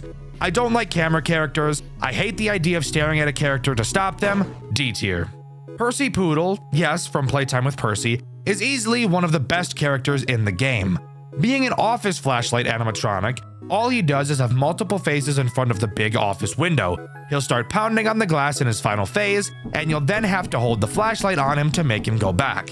He also only has 2 penalties, and both of them really aren't that bad. Aggressive Percy will make him only go back to his last stage the first time you deal with him, but only the first time, so who cares? And Mute Percy makes him make no sound cue when he's pounding on the glass, so just open your eyes and this won't be a problem. Percy is simple. Percy is always an easy pick. S tier. Rowan Rat, on the other hand, is actual fucking torment. At random times, he will appear in any of the 4 corners of the building. When you see him in one, shock him and he'll go away. You will also have the ability to use a radar to detect where he is and where he's going. Oh yeah, and you only have a certain number of shocks, so that's just terrible. He has 4 possible penalties, and all of them are worse than death. Aggressive Rowan gives you less time to shock him. No radar removes the fucking radar, making you constantly have to check all four corners yourself. Less shocks obviously gives you less shocks, as the name would suggest. And Invisirowan makes him fucking invisible. Fuck that. Never in a million years am I picking that shitty option. Rowan by himself isn't the worst, but if you get any of his penalties, which will happen eventually, he becomes a nightmare. So I'm putting him in D tier. Maple is almost a good character, but because it's not the only character you'll be up against, it's hard to find it as an attractive pick. At the beginning of each night, it will require you to collect a certain amount of plushies. This number increases with its AI value. You will then have to search around the cameras for these plushies. If you don't find them all before 6 a.m., it'll kill you. Amazing mechanic, but again, it's not the only one, so it's really just more of a pain in the ass. It does have 3 penalties. What are those? Well, Early Killer will have it check if you have the plushies at 5 a.m. rather than 6. Hidden Counter will literally just make it not tell you how many plushies you need to find, which is bullshit. And Restock will add a timer to how fast you need to find the plushies. If you don't find them in time, it'll re-hide all the plushies again, forcing you to find them all in pretty much one go. Again, it's not the worst, but can easily get out of control on later nights when you start to only focus on certain cameras while it has the large plushie counter. So I'm going to give it a C tier. Noelle is another very interesting character that easily has the chance to be forgotten about. When you start the night, a pair of scissors will appear on a random camera. At complete random, Noelle can appear in the office with a sound cue. When it does, you need to find the scissors and click them to make it go away. The scissors will then teleport to another random camera. If you don't click the scissors, it'll force you to put the mask on for a few seconds, which is a long time in this game. Noelle, of course, has 3 penalties. Pull down will make it forcefully pull down the camera when it enters your office, which could honestly be seen as a good thing. Bro, that's not okay. I fucked myself. Having the force pull down from Noelle mixed with the Roby absolutely fucking creamed my ass, dude. Aggressive Noelle is terrible. When it enters your office, if you click any camera aside from the one with the scissors, it will immediately make you put the mask on. And Crazed Teddy will cause it to insta-kill you instead of putting the mask on. A certain item does affect Noelle, however. If you have Chill Pill, you will get 4 additional seconds to put the mask on when it attacks you, which is a lot of time in this game. I'm not a huge fan of Noelle, especially not when it has Aggressive on, so because of this, I'm going to put it in C tier. Melatonin is a real bitch of a character. It moves around the cameras, but it's invisible when it does. You'll hear it laughing in one of your ears, and on the 3rd laugh, you'll have to close the door of whichever side it's on until you hear it leave. It has 2 penalties that just serve as the salt in the wound as well. Switch Up is easily the worst. Before it moves, you'll have to check the dining room to see a counter for how many laughs it'll have before attacking, now being randomized from 2 to 4. Unplanned only makes its first laugh on the correct side, needing you to remember which side it was originally on. I don't like characters that I can't see. I also find it really hard to keep a timer in your head like you need to do with Melatonin, so because of this, I'm putting it in D tier. Lydia is a dog. She'll be in the ticket booth in a fucking cage where she belongs. When you hear her banging on the cage, you'll have to take her out like Ol' Yeller. Just kidding, you actually just have to hold the cage until that dumb mutt shuts up. The wiki, for some reason, doesn't have a page for her, and since I avoided her at all costs, I actually never experienced any of her penalties. But if I had to guess, I'd bet one of them makes you hold her cage for longer, and another makes her not make noise when she's attacking. But going off of how I know her to be with no penalties, I'm going to put her in C tier. Amber is a character that at first didn't seem too bad, but will very quickly become a run killer. She begins at the entrance. At random times, she'll hold up a playing card with a suit on it. You will then have to click the corresponding suit on the cameras or she'll kill you. The 2 penalties she has might actually be the most evil ones in the entire game. Follow Suit will give her the ability to have more than 1 card, and 52 Pickup will make that number of cards she can hold literally be any number, which is so retarded I can't even begin to explain why you shouldn't pick this, so just don't. I thought Amber would be great, but I very quickly started to avoid her whenever I could. C tier. CG is annoying, a nuisance character, but not very hard to deal with unless you get unlucky. She will randomly move around the cameras, and if you look at her on the cameras for too long, she'll make you put the mask on for a really, really long time. Her penalties aren't really the worst, however. Aggressive CG will make you put the mask on for longer, and Insta CG will make her enter your office if you look at her, period, even if only for a fraction of a second. However, a monitor is added to your office, showing exactly where she is at all times so that you can easily avoid her. There are much worse nuisance characters, and if you don't have any of her penalties, she really isn't a problem. B tier. Desam? I'm gonna say Sam, is a character I never once chose throughout my playthrough. You may think that makes me a bad reviewer, but I personally think that makes me someone who values not killing myself. Sam will slowly walk back and forth in front of your window with some sound cues. Before he gets to a door, you will have to close it, making him a character you pretty much always have to be watching. He has 2 penalties. Quiet Sam removes his sound cues, and Invisa Sam forces you to only use his sound cues. So pick your poison, dumbass, or even better, just don't pick this character. D tier. Roby is torture. I thought he wouldn't be so bad, and let's just say I wasn't so right. He sits in your office with a timer on his eye. When it reaches 0, you must have your mask on or you will die. He has 2 penalties that are all equally terrible. Mute Roby removes the sound cue he makes right before waking up. Awoken Roby makes him stay awake longer, forcing you to put the mask on longer. I'm dead serious. Don't pick this character. He is horrific. F tier. Alexis is simple, but very easy to forget about, especially on later nights. She will randomly wander around the cameras. If you pull the camera down while on the camera she's at, she'll make you put the mask on for a really long time. So you'll have to switch cameras before pulling them down. She also has 3 penalties. Aggressive Alexis makes her act like CG, where looking at her for too long will also make her attack you. Sneaky Ghost will only make her appear on a camera after you look at it for a second, and Crazed Ghost will insta-kill you instead of making you put the mask on. If you are diligent and aren't an idiot, Alexis is not an issue. But because of how fast you'll be switching through cameras on later nights, I can't give her any higher than a B tier. Onion is another character I never choose. When you pull up the cameras, there's a chance he'll be on them and quickly run left or right. You will have to close the corresponding door. If you close both, he'll drain a bunch of power. Again, for some reason he doesn't have a wiki page, so I don't know what his penalties are, but just knowing what he does, I'm going to put him in C tier. T Generic is a very annoying character who I only choose if every other character was ass. He will be in the entrance with an arrow on his face. Once he leaves the entrance, he will go to whichever vent he was pointing to, and you'll have to stare at him in that vent until he goes away. If he gets into your office, you'll have to put the mask on for a very long time. He has 3 penalties that somehow make him even more annoying. Crazed Robot will make him insta-kill you instead of putting the mask on. How About I Do Anyway will make him enter your office regardless of if you looked at him in the vents or not. However, if you did look at him, you'll have to put the mask on for a shorter amount of time. And Glitched will make T Generic sometimes switch what vent he's going to, making his arrows completely useless.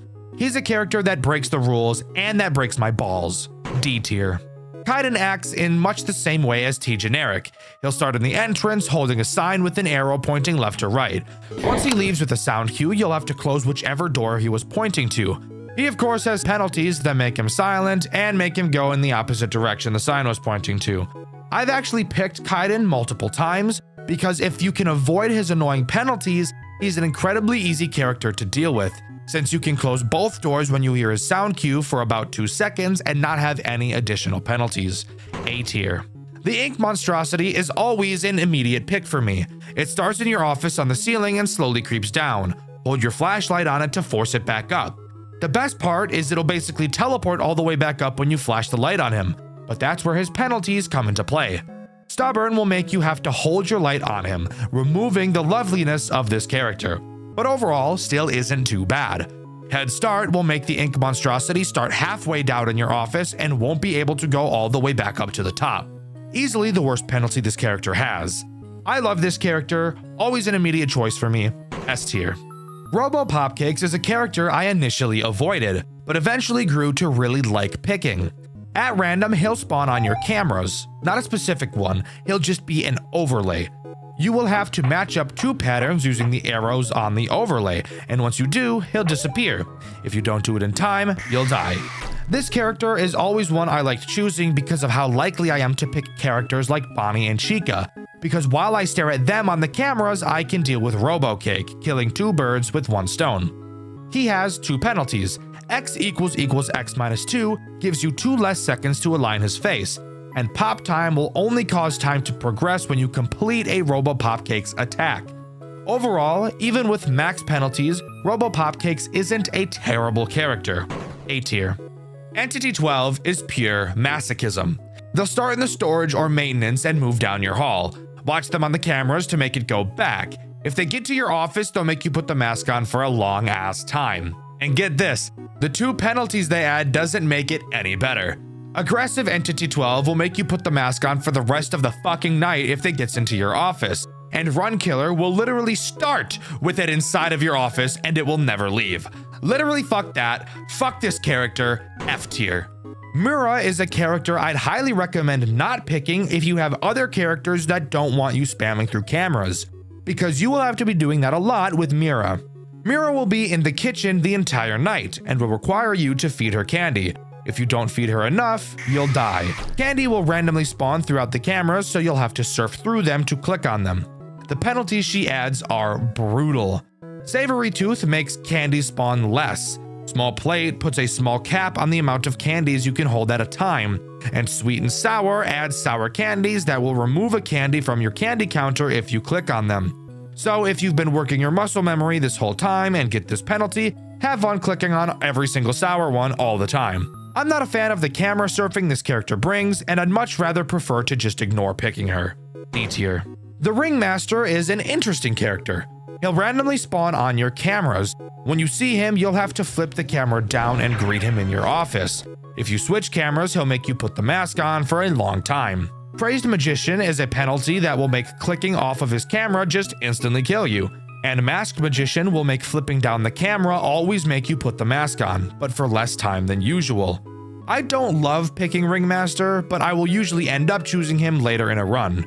B tier. The entity is someone who gives me AIDS. They will randomly spawn on your cameras in 3 locations, except only one of them is actually real. You'll be able to tell because the fakes will be more transparent. Again, for some reason their wiki isn't available, and I never actually chose any of their penalties, so I'm not totally sure what they are. But I hate find them on the camera characters. You guys know that. D tier.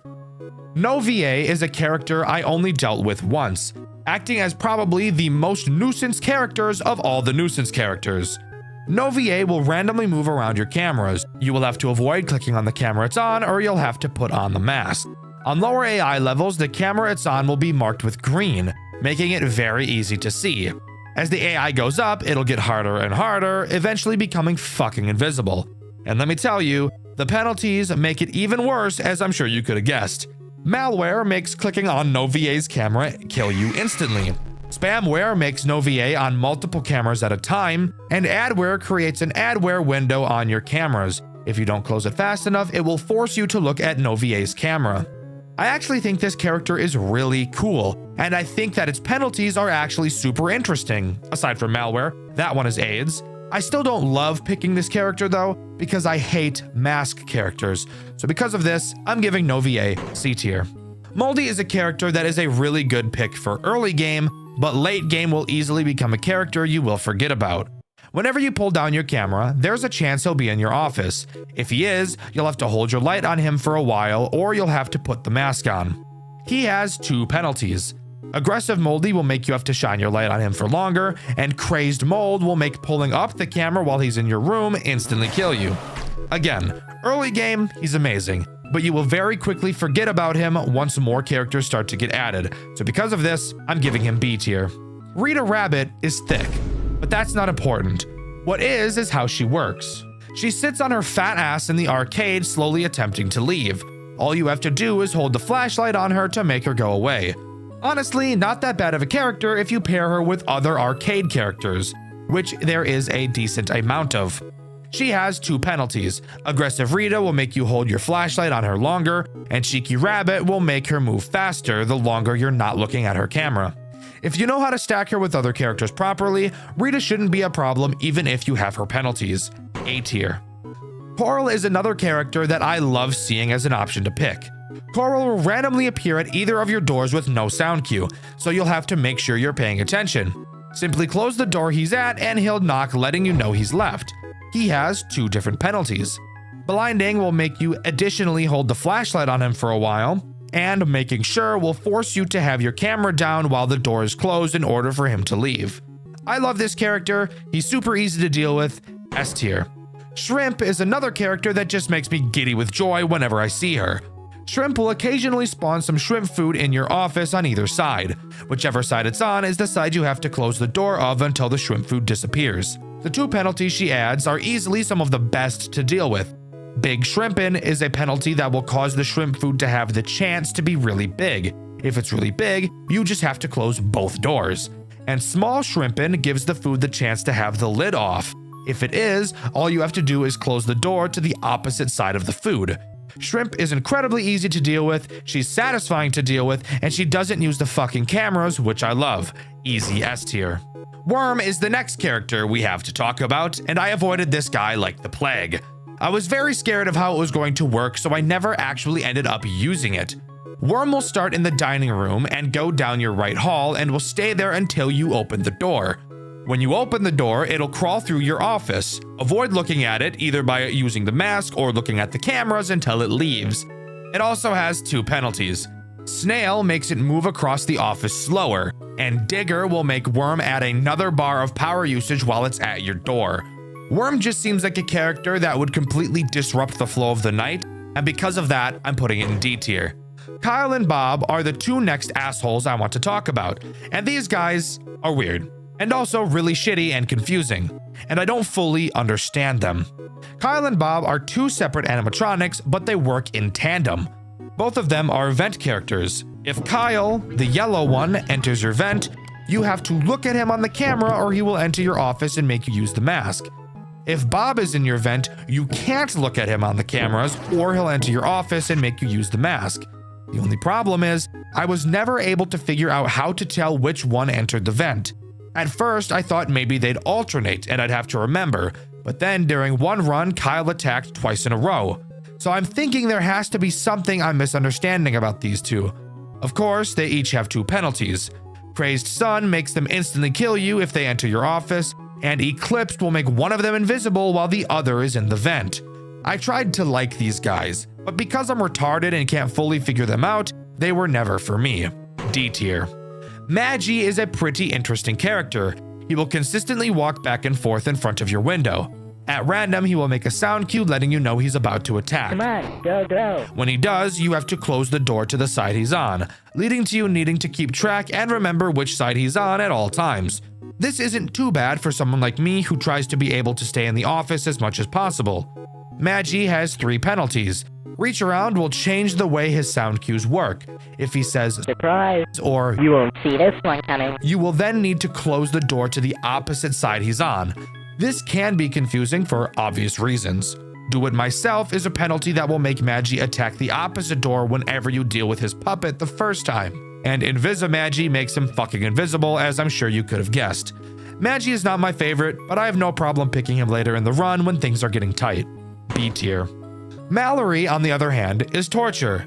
She stays in the ticket booth. At random, she will hold up any amount of fingers on one hand. You will then have to flash her with the flashlight that many times. If you flash her too many times or not enough, she will dash at your door 15 times. This is AIDS, and I can't even lie, 15 times? Why so many? Seems a bit overkill, don't you think? But let's talk about her penalties, which she has 3 of. Ambidextrous will make her be able to show you up to 8 fingers. DoorDash will make her charge 20 fucking times instead of 15, and DoorDash EX makes her charge your doors for the entire night. Easily one of the most bullshit characters when you have her penalties on, but if you can avoid choosing them, she's only really ass because her hand is conveniently behind the fucking camera map. D tier. Roy is one of the only camera animatronics I can actually stomach. He starts in the dining room and slowly makes his way to your office. You can lure him to a previous camera by holding your flashlight on them. Since he's a moth, he's attracted to the light. He only has 1 penalty. Aggressive Roy, which will just make you have to hold the light for longer to get him to move. Overall, very solid character, and not too annoying to handle until his AI value gets really high. A tier. Silly is kinda silly. Fuck, editor, cut that out.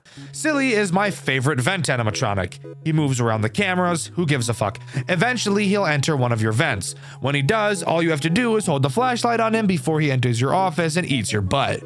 He also only has one penalty, aggressive silly, which makes you hold the flashlight on him for longer. Very simple character, he makes sound cues, I like sound cues, S tier. Next up, we've got Bop. She's an interesting, ADHD-riddled little fuck. When you pull down the camera, there's a chance she'll be standing in your window. She will then dash towards either of your doors. Simply close that door before she gets to it. She has 3 penalties. Layered Square will make Bop charge your doors multiple times. Bop Spawn will cause Bop to be able to spawn at your window even if the camera is down, and Force Down will make Bop force your camera down if it is up. A character that requires quick reaction time, and when more characters get added can be easily missed. E tier. Venus is a fucking plant. Oh, you want to know what they do? Sure, that's fair enough. Venus will sit in the kitchen the entire night like your mom in the middle of the night looking for more food even though she ate 65% of dinner that night. Throughout the night, bunnies will spawn in your room and you'll have to click on them to collect them. You then feed these bunnies to Venus in the kitchen camera. Very fucked up, Venus. These bunnies are cute. Venus has a hefty 4 different penalties, actually being one of the highest in the game. Wabbit hunting will make the bunnies in your office jump around, making them harder to click. Except they're still not hard to click, so it's not that bad. Depopulation will make the bunnies spawn less frequently. Wanderer will make Venus randomly move around your cameras instead of camping the kitchen. And Mako will add Venus's friend Mako into your office. If you click on him, you'll die. Venus is very fun to play with. Their mechanic is satisfying, clicking on the bunnies is fun, and even most of their penalties aren't too bad. S tier. Cyrex is the next character we need to talk about, and I absolutely hate her. She starts in the ticket booth and slowly makes her way to your office. Before she gets to your office, you'll have to go to the ticket booth camera and call her to your office manually and then put the mask on. If she gets to your office by herself, I'm assuming you can guess what happens. And if you couldn't have already guessed, her penalties aren't much better. Rising aggression makes her make you put the mask on longer the longer you take to call her to your office. And call tracker will randomize the camera the call button is on every time you use it. This character is Torment. This character is Anguish, F tier. Next we have Ellie, another character so potently AIDS I fear even talking about her. Her goal is to chew the wires in the storage room to cut your power. You will have to watch for her in either hall. When she's in one, you must make sure the door on that side is open and shake a box of snacks on that side of the office to lure her inside of the office. She will leave shortly thereafter. If your office door isn't open when you lure her, she will bang on the door and drain your power. She also has 3 penalties if this didn't already sound terrible enough. Shaker will force you to shake the bag of treats longer. Power Chomper will make Ellie drain more power when she bangs on your door, and Wind Skip will make her able to teleport from one hall to another without ever appearing in your window like she usually does. I don't think I have to explain why this character is awful to deal with. The rules that go along with her are far more complicated than any other character, F tier. The next character we have to begrudgingly talk about is Ammo. Ammo starts in the dining room and will slowly wander to your right door. Each camera he travels through will have an eject button with 2 power. Before Ammo reaches your office, you must press the eject button on any camera that has the eject power, which will then send him back to the dining room. Once a camera is out of power, there's no way to get it back. If this wasn't terrible sounding enough, you haven't even heard of his 3 penalties yet. Quiet Ammo will remove his sound cue when he moves. Single Take only allows each room to have 1 eject power instead of 2, and Demon adds Ammo's friend, Demon, who will randomly move around the ejectable cameras. If you eject a camera Demon is on, you will die. I hate this character. Dealing with him can be bad on higher AI values, but since he's nowhere near as bad as some of the other characters in this game, I'm putting him in D tier. And here we are, 29 pages into my script later, and we can talk about the final animatronic in this game, Swagman. Swagman has a pretty interesting mechanic I've actually never seen before. He will randomly wander around the cameras. You will have to stare at him to fill his swag meter up. If it goes all the way down, he will make you put the mask on for a long ass time. However, this mechanic isn't as bad as I usually say it is, because you can easily tell which camera Swagman is on because he lights it up. So, what about his 3 penalties? Well, Swagalicious makes him move from camera to camera faster, which can get annoying. Endless Swag will force you to put the mask on for the rest of the night if Swagman gets in, and Eye on the Swag will make Swagman's meter go up slower than usual. Overall, not a bad character, and no penalty that removes the ability to see what camera he's on. C tier. And there we go! That's every single character in Too Many Nights. I love how many there are. It leads to such a new and interesting experience every time you play, and I love it.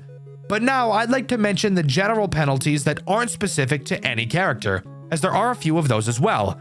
Generally, from what I've noticed, it's much smarter to pick the general penalties over the character penalties, as it will be much more likely that they will be easier to deal with.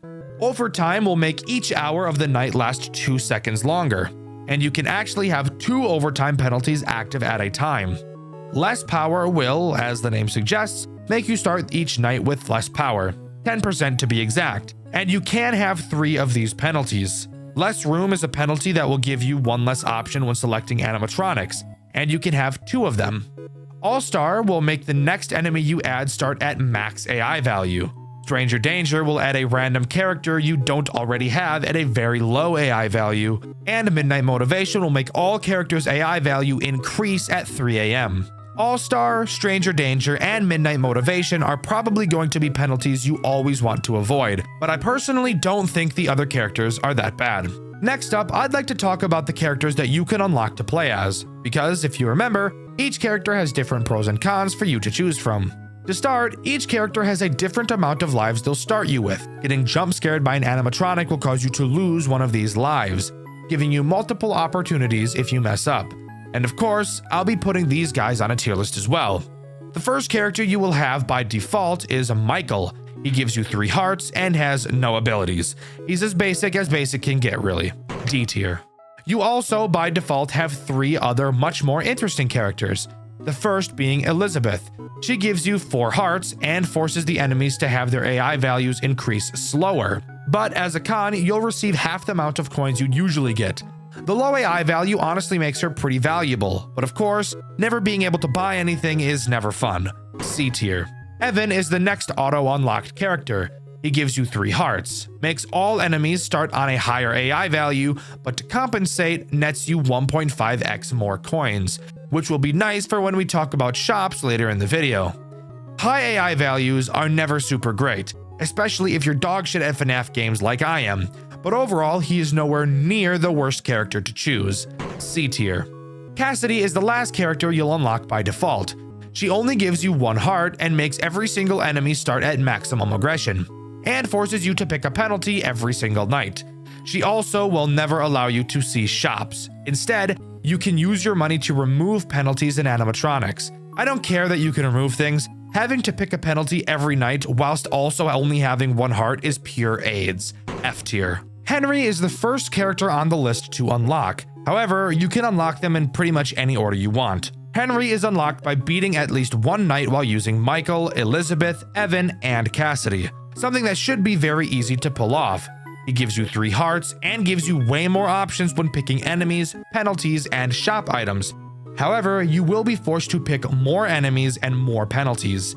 The last thing you're going to want to do is give yourself more threats. So even though your option pool is bigger, the cons outweigh the pros here a lot. D tier. Gabriel can be unlocked by having 2 penalties active in a run that affect Freddy. He gives you 3 hearts, gives you a guaranteed shop every single night. But as a downside, each character comes with a few of their penalties already added. I'm sure you know what I'm going to say, and a lot of character-specific penalties are horrific. Sure, you may never have to pick a penalty after beating a night, but I really don't care about that as much as getting butt-fucked by character penalties. F tier. Jeremy can be unlocked by getting a power outage on night 3 and beyond and still surviving the night. Generally one of the harder characters to unlock. He gives you 5 hearts. You start the run with 500% power instead of 100%. The nights are shorter than usual, but as a downside, your power carries over from night to night. But don't let that fool you. 500% power is a lot of fucking power. And if you're good at enemy building, you can easily make that last a long time. And 5 hearts is a fuck ton. Easy A tier character. Susie will be unlocked if you die to Chica twice in a single night and then beat that night. She gives 3 hearts. Each enemy starts at max AI value, but you gain 1 life after you beat a knight. Now, at first glance, this may sound really bad, but I actually had my second best run ever using Susie, and it's 100% because of that life gain. With characters always on max difficulty, there's no way for them to get harder, so you'll get used to them at their hardest difficulty pretty quickly. Sure, she's not the best, but she definitely isn't as bad as she sounds. B tier. Fritz is unlocked by having 100 or more coins at one time in a single run. He gives you 2 hearts, and your lives are attached to the number of coins you have. To be specific, for every 50 coins you have, that equals 1 heart. Overall, this character is more confusing than it will ever be useful, actively discouraging you from ever buying anything. You're better off just using Michael, as there's no real downside. D tier. Fitzgerald is unlocked by beating Night 5 in a run whilst only picking the leftmost enemies and penalties. I actually struggled a bit unlocking this character, so what does he do?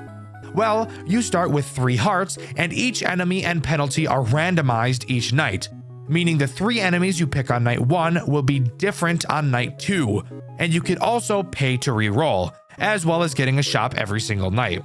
This character really just serves as what I'm going to call a challenge character. You would never actually want to bring this character into a legitimate run, and because of that, I'm giving him an F tier. Sally is easily the most unique character out of all of the normal ones, and I'll explain what normal means in a bit. You unlock her by beating a knight with both Percy Poodle and Rowan Rat on max AI values. Sally introduces a brand new mechanic, that being the pup pal from Playtime with Percy. It works in the exact same way as in that game, and the best part, your progress on the night is tied to it. No more waiting out the night. You will have to complete the games on the pup pal for the night to end. Again, this goes to serve as more of a challenge character than anything else, as playing Sally will by default make the game much, much harder. And because of this, I'm giving her F tier. Again, not because she's not a fun character, but because if you're trying to get far in a run, she's not the character for you. And finally, we have the man himself, Scott Cawthon, who is unlocked by completing Night 3 with every other character in the game. And of course, since he's the final character, he has the most interesting mechanic. He himself doesn't have any abilities, instead letting you pick the pros and cons from every other character in the game, allowing you to mix and match your favorite pieces from other characters. You don't need me to tell you that Scott is a broken character. I'm pretty sure you can figure that out. Easy S tier. And boom, that's every single playable character in Too Many Nights. So now we can start talking about the items that can be bought in the shop. I won't be going over each and every one, since there are literally a fuck ton to talk about, and this video is already long enough. But I do want to talk about some of the best ones to look out for. Early Out is an item that will make each night 2 seconds shorter. More Power will start each night with 10% more power. More Room will give you more options when picking animatronics. The Empress will give you 1 life and give you more options when picking animatronics. The Emperor will decrease every animatronic's AI value by 2. The Chariot will have you start each night with 15% more power. The Hanged Man will remove 2 random penalties you have activated. Death removes a random enemy. The Moon makes each hour 3 seconds shorter. Fritz Children's Bible will make items you can't afford never show up in shops, and Sparked will make sparks appear randomly on cameras, and touching them will increase your power. Those are all of the yummy yummy mashed potatoes in my belly items that I like to look out for in the shop. Again, there are a lot more, but I think it would just be really boring to go over all of them. But there you go. That's everything you need to know, and as far as I'm aware, everything that Too Many Nights has to offer. I would highly recommend you give this game a try. It is some of the most fun I've ever had since starting this channel, and I actually plan on doing some Too Many Nights streams here on this channel. If that's something you're interested, let me know. Also, if you were interested, Too Many Nights is actually getting a version 2.1, and it's being worked on as I'm writing this. I'm super excited to see what it has to offer once it's fully released. This game is so incredibly unique and combines 2 of my favorite game genres of all time into one amazing game. The art style is unique, the community input is fantastic, and of course, The gameplay and gameplay loop are impeccable. But let me know what you think. Do you agree with me, or were you just completely uninterested in a game like this? When I'm looking for FNAF games to cover, I usually look for a few baseline things, a few bare minimums. However, I do also look for games that have a bit of a goofy aspect to them. For example, the fact that Five Nights to Remember literally has Gooner bait built into it. I think stuff like that is pretty funny, so it's definitely something I look for when determining which games are going to get a Dexter White video. The game I've played recently started fairly normal with a gameplay loop I enjoyed. However, near the end, something happened that was so completely out of left field, I was at a loss for words. What the fuck am I looking at? What the fuck? I'm very excited to talk about this game as I had a very fun time playing. So sit back and enjoy the ride as we dive nuts first into animatronic memories. Animatronic memories starts as many official FNAF games do, that being showing a newspaper clipping asking for a security guard to monitor the building at night. Excited, jumping for joy, and kicking our feet and shit, we accept the offer and start our first night on the job. Entering our new office, we look around and notice that this place is clearly not very normal. Able to look in 3 directions, directly in front of us we have our computer, which lets us view our cameras. To our right we see the door to our office, and to the left we have a large window. Something I've never really understood about some buildings is why they have windows to other rooms in the building. I'm no architect, but that just doesn't really make sense. I don't know what possible purpose it could realistically serve. Also, this one has a fucking door on it. Fantastic.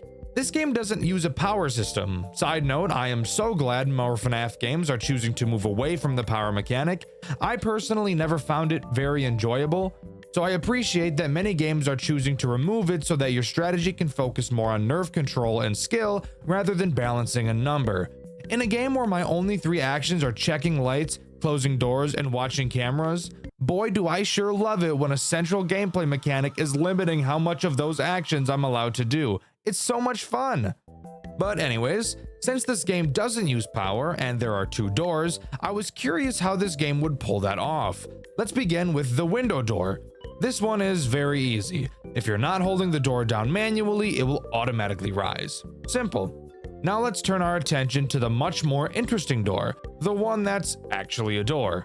This door, you'll notice, has 3 fuses that connect to it. Just like Five Nights at Candy's, the longer you have a door closed, the higher the meter beneath it will rise. But unlike Candy's, this game actually used the mechanic in a much better way. If your meter is to increase fully, one of your fuses will break and the meter will reset.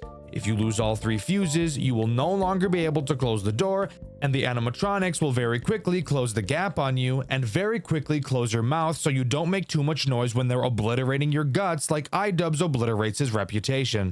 And that's really all you need to know to be able to play this game. All the mechanics are incredibly simple, which I think a lot of people could agree with me when I say that's a breath of fresh air, especially when it seems like every new FNAF release is just trying their best to get on the max mode list. But anyways, on to the threats that this night introduces, that being Bonnie and Chica. Let's pause for a moment. I want to really take the time to appreciate these character designs. Not only are they creepy, not only are they gorgeous, but they're also extremely uncanny. Looking at these characters just makes me uncomfortable in a very unique way. Especially Chica, like fucking ew. Anyways, let's start with Bonnie. Bonnie does exactly what you'd expect him to. He starts on the show stage, randomly walks around the cameras, and eventually lands at your door. Which again, with the way these characters look, it's just really fucking uncomfortable looking, which I love. All you need to do is close the door and you're a-okay. He'll pound on the door and you can reopen it. Chica is much the same, except she's fatter. Since these two are really just here to teach you the basics, beating the night is very easy. But before we can move on to night 2, we get the pleasure of talking about the very neat post-night minigames. After each night, we get to play a repairing minigame. I will say, technically speaking, these aren't really games at all, more just a holding down the mouse simulator, but I love little extra things like this. I would have enjoyed them in a game like Jolly as well, but unfortunately for that game, especially Jolly 3 Chapter 1, the minigames there take so fucking long, I'd rather rip out my own catheter than ever play them.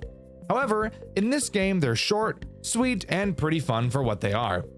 We're always tasked with replacing a piece of whatever animatronic is given to us. On night 1, that's Bonnie. The challenge of these nights, if you can even call it a challenge, come in the form of the character behind us, a ratchet-ass looking female balloon boy who probably has a clussy. What the fuck? Holy fuck! Throughout the minigame, you will hear her making noises behind you, slowly inching closer and closer. When she gets too close, you'll have to quickly whip around and fucking tase her, which I think is just awesome. Afterwards, she'll back up off you, and the cycle continues. Overall, not too difficult, but something extra that I think adds some spice to the game. Something you'll notice about the night sections is that they feel a lot shorter than most FNAF games, and that's because they are. But where the game lacks in length of night segments, it totally makes up for in the form of its 8-bit minigames. Usually, I fucking hate these, but I actually don't mind the minigames found here. Let's go over the post-night 1 8-bit minigame. The purpose of these minigames is exactly what you'd think, that being introducing lore and of course sliding in some secrets that allow for a different ending. This game only has 2 of those, thankfully, so I'll be going over the process of getting the true ending right now because no shit. In the first minigame, you play as Freddy. It seems that throughout these minigames, all the characters are preparing for a party. In each minigame, whichever character you play as will have a different task to complete. Freddy's task is being a fat lazy fuck and just talking to the other characters. Wow, Freddy, you're really taking pages out of your toy counterpart's book, huh? Fat lazy piece of shit. Yeah, watch all your coworkers do the work and still take the credit at the end, dick. Anyways, completing the task is obviously not what's important in these minigames, as if you are to complete the tasks, the minigame will end and you won't be able to collect the secret item you need for the true ending. What you should really focus on doing is finding a glitched sprite somewhere around the building. Very similar to going into the glitched areas in FNAF World. For Freddy, the wall will be glitched between 2 tables at the bottom of the map. Touching this glitched area will bring you back to some black space Amori type shit. In this black space, all you have to do is find a Freddy plushie and bring it to one of the crying children. After doing so, you'll be met with a black and white animatic, in which you're in the POV of a kid entering a Fazbear location before getting lured into the back room by a man in a bunny costume. Fuck that molester, bro! Get him out! No, get that fucker out of here, bro! Oh my god.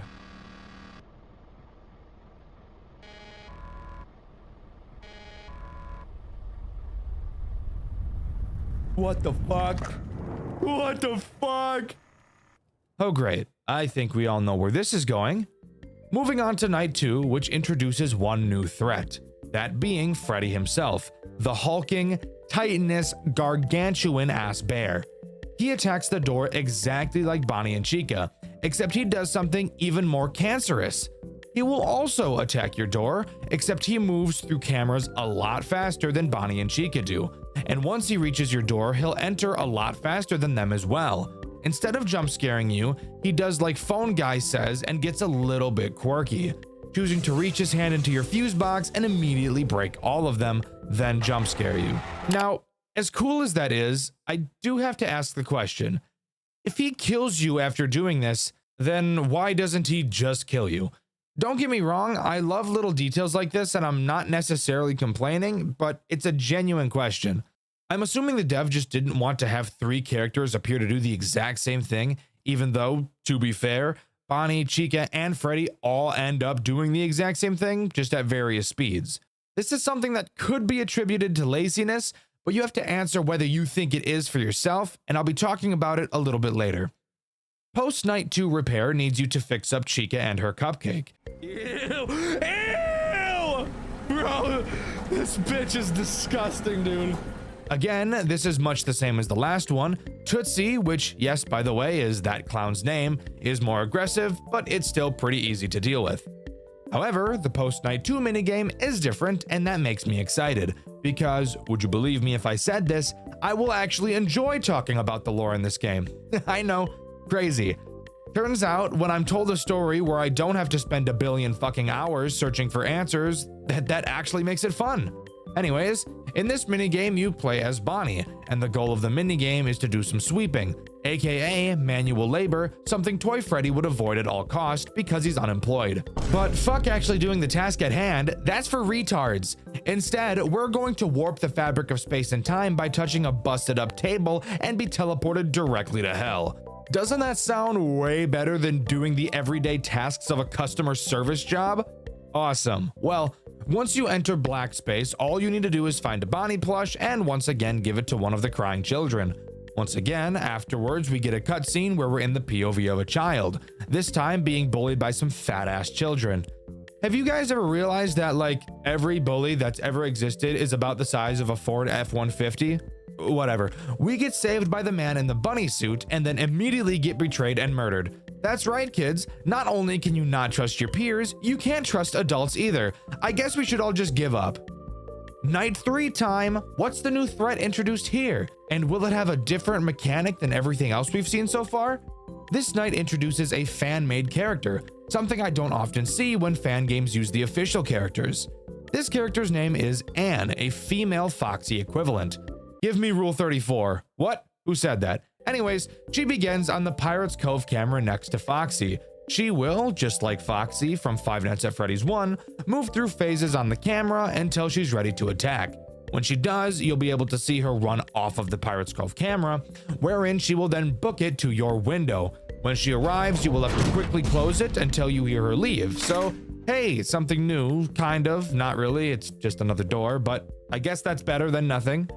Oh, did I mention Foxy also activates on this night? Well, he does. Wanna know what he does? Disappointingly, it's the exact same thing Anne does, just a lot slower. Isn't that weird? The fast-running Five Nights at Freddy's character is now slow. Like, I know he has a peg leg, so that's obviously making him move slowly, but like, goddamn, why'd you have to butcher my boy like that? He did not deserve it.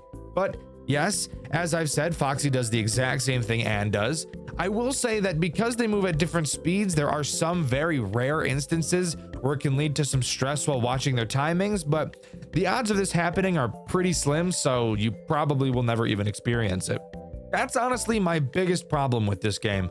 It looks amazing, I'm interested in the story, the sound design is fantastic, and you even managed to make me enjoy the 8-bit minigames. But this game has introduced 5 characters so far, and yet somehow, with 5 characters, there's only 2 mechanics to deal with all of them, and both of those mechanics are closing a door and waiting a few seconds. I've tried my best to think about how I can view this positively, but I really just can't. Sure, I personally like it when FNAF games aren't too hard and I can beat them without too much strain, but I can easily see how this game's mechanics could be a turn-off for some people. There's just not enough happening to keep a lot of people interested. We have one character to talk about who switches up the mechanics a little bit, but I still don't even think that's enough, especially given the time this game was released, that being February of 2025.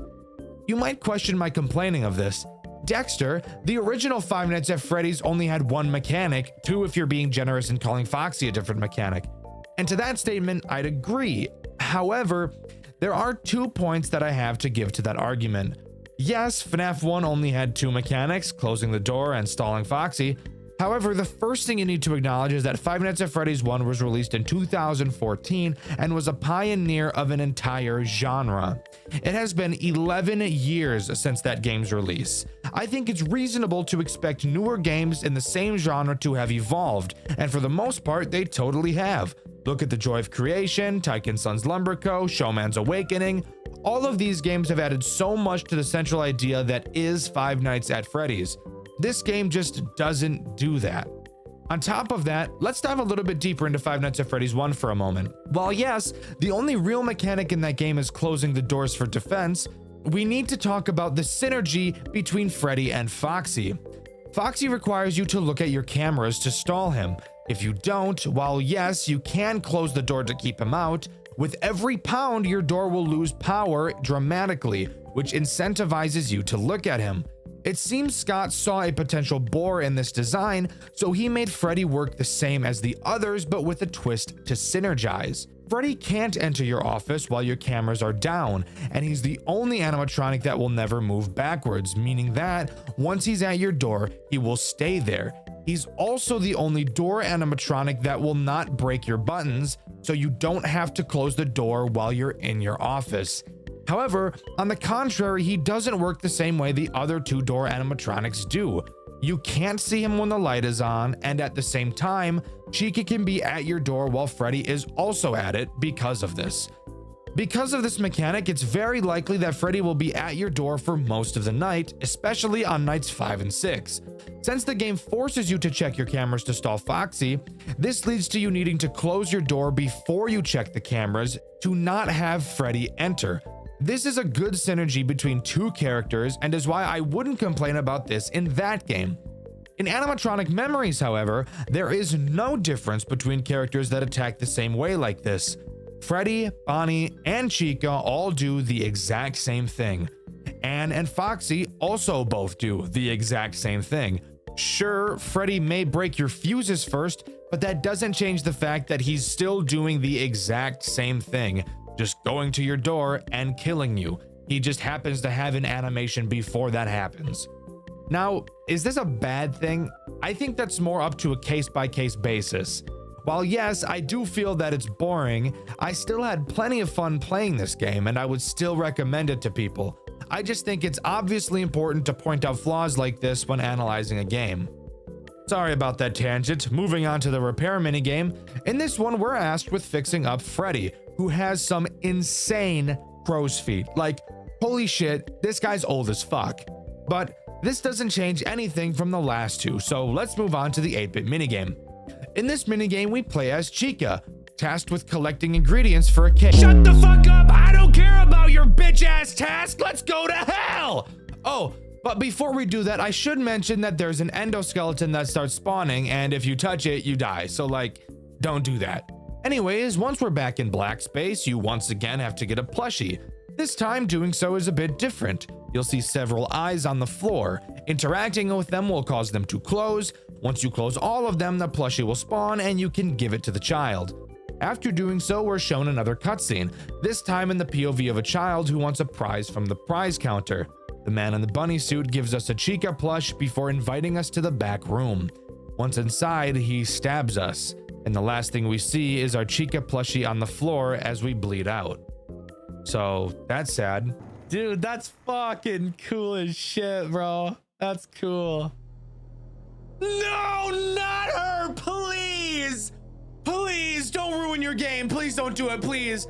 Please, I'm begging you, don't ruin your game. Don't add a music box. Please, please, please, please, for the love of God, don't do it. Anyways, night 4 time. This introduces Harley. What? Who the fuck is Harley? Well, the marionette, of course, duh. The marionette thankfully doesn't work in the way you think she does. No music box to wind because the developer of this game isn't Satan. The marionette has 2 different ways of attacking you, something I think is awesome. I think it's super cool when characters can do more than one thing, and I think it's something I'd like to see more often. Her first attack consists of her attempting to shut down the cameras. When she leaves her box, the camera has a chance to glitch. If it does, you have to quickly find her on one of the cameras and press a newly appearing sound disruption button to make her fuck off. The other option of attack is through your vent. I didn't even tell you guys that we had a vent because it's really never really important. Instead of glitching the cameras, when Harley leaves, she can make a bell noise as well. When you hear that, you will need to quickly check the kitchen camera and shock her ass, because once she enters it, you're gonna be completely done for, as there's no way to stop her once she enters. Oh hey, something new! Fortunately, sound cues were added so she's not completely AIDS, but if you can beat her, which shouldn't be too difficult, we move on to the repair section where we have to fix Foxy, who, holy shit, has seen better days. God damn, what'd they do to you? First a peg leg and now they filleted you? What the fuck? But after that, we can move on to the 8-bit minigame. Hooray!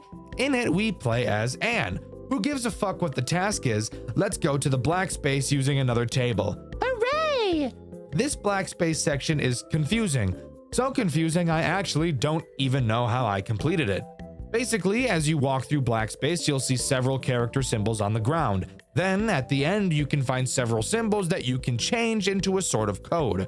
You might think, oh hey, just input them in the order you saw them.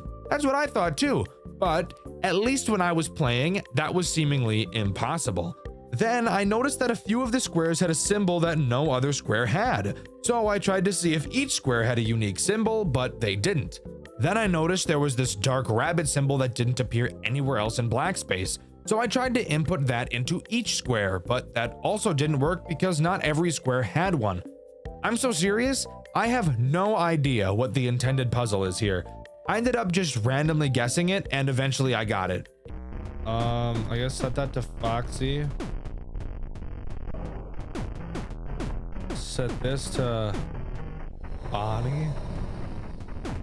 Set this to Chica. I literally do not know what I did. I promise you, I literally do not know what I did, but I did it. If you guys have any idea what the intended solution to this puzzle is, please let me know in the comments. But once you get the plush and give it to the child, we take another look at another cutscene. This time, the man just ganks some random ass kid who was just standing there minding their own business and murders them. No motive. Jesus Christ. I'm not going to bother talking about Night 5 since it's just a harder version of Night 4. Additionally, there's no repair section after this night, only being one final 8-bit minigame. In this one, we play as Foxy. Going into black space, we can place all the plushies we've collected on podiums, which will give us the Foxy plush. Placing it on the final podium will spawn one final child and the minigame will end. Being tossed into one final cutscene, we see another kid get shanked to death. Amazing and deserved. Shouldn't have been a child, dumbass. But what about Night 6? Well, of course, as usual, we were told not to come back tonight, but we said fuck it, we ball, and decided to come back anyways. Nobody was present. We enter the office, but get a strange feeling that we're being watched. Night 6 is just a harder version of Night 5, but however, if you got the bad ending by not collecting the plushies in the black space and the 8-bit minigames, this night will be completely different, but we'll cover that later. After completing the night, a literal masterpiece of a cutscene plays out. Seriously, I can't undermine how amazing this cutscene really is. It starts with us standing in front of the arcade machine. Our suspicions are confirmed when Afton comes up behind us and fucks our shit up, knocking us out. Soon after, the arcade game glitches as fuck, and all of the animatronics walk into the back room. And let me tell you, they're itching to serve up a knuckle sandwich.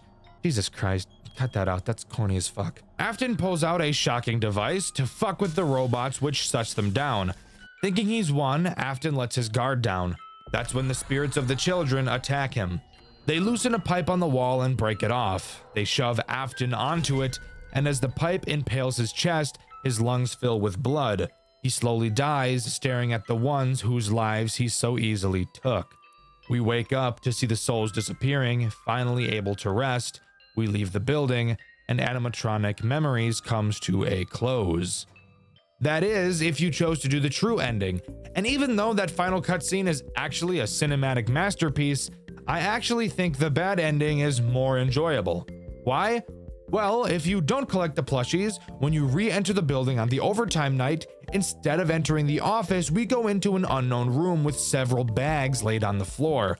Opening them up, we find the actual fucking remains of the children. What the fuck? This game is so cool.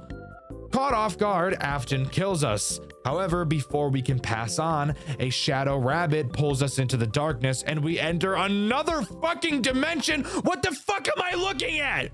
What the fuck? That's right, the overtime night in this game is different depending on which ending you get, and goddamn, that is one of the coolest things I've ever seen.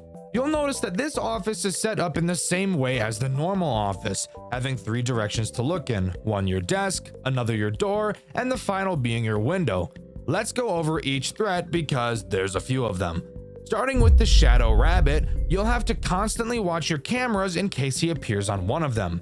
When he does, you have to press the big goofy ass red button on your desk to make him disappear. And that's really it for him. And that's actually the only reason you ever have to check the cameras. So, how do the other characters add anything of substance? I'm glad you asked. I'm gonna tell you because it's a fucking review, dumbass. You'll also notice on your desk you have 2 masks. Now, if you're anything like me, seeing these 2 things scare you a little, but I promise the mechanic with these 2 isn't ass at all. Occasionally, you'll see either a fucked up baby clown face or a Ballora looking face appear on your static monitors. Whichever face you see is the mask you will have to put on until the face goes away. Bada bing, bada boom, that's another threat down. Now, the main threats we're being attacked by in the bad ending are the souls of the children, because by not collecting the plushies, we've basically been neglecting them. At your door is where Bonnie attacks. The door starts closed and is closed most of the night, with you actually not even being able to open it. Occasionally, Bonnie will attempt to force it open, and flashing your light at him will cause the door to close. Leave it open for too long, and I bet you can guess what'll happen. Moving back to your desk is where Chica will attack. Chica herself doesn't kill you, but she can be a pain in the ass if you're not ready for her. Right before the hour is about to turn, she'll reach onto your desk to pause your clock. Click her and she'll leave. But you have to be fast. If she manages to pause your clock, you'll have to complete that hour again, making the overall night last longer. This is honestly a mechanic I think is pretty damn interesting. While yes, it's annoying if you don't catch her, the way to beat her is easy enough that it isn't bullshit to deal with. Easy mechanic with a horrific consequence. I love it. Moving to your window is where Foxy and Ann are. Sadly, once again, both do the exact same thing. Occasionally, they'll pound on your window, which is now boarded up by metal bars. All you have to do is hold your flashlight on them and they'll eventually leave. Very basic. Once again, literally identical to Bonnie, just in a different location. Shine your flashlight, they leave. The final threat is Freddy, who, once again, like Chica, can't kill you by himself, but is a big annoyance. Occasionally, he'll jump in front of your face and block your view.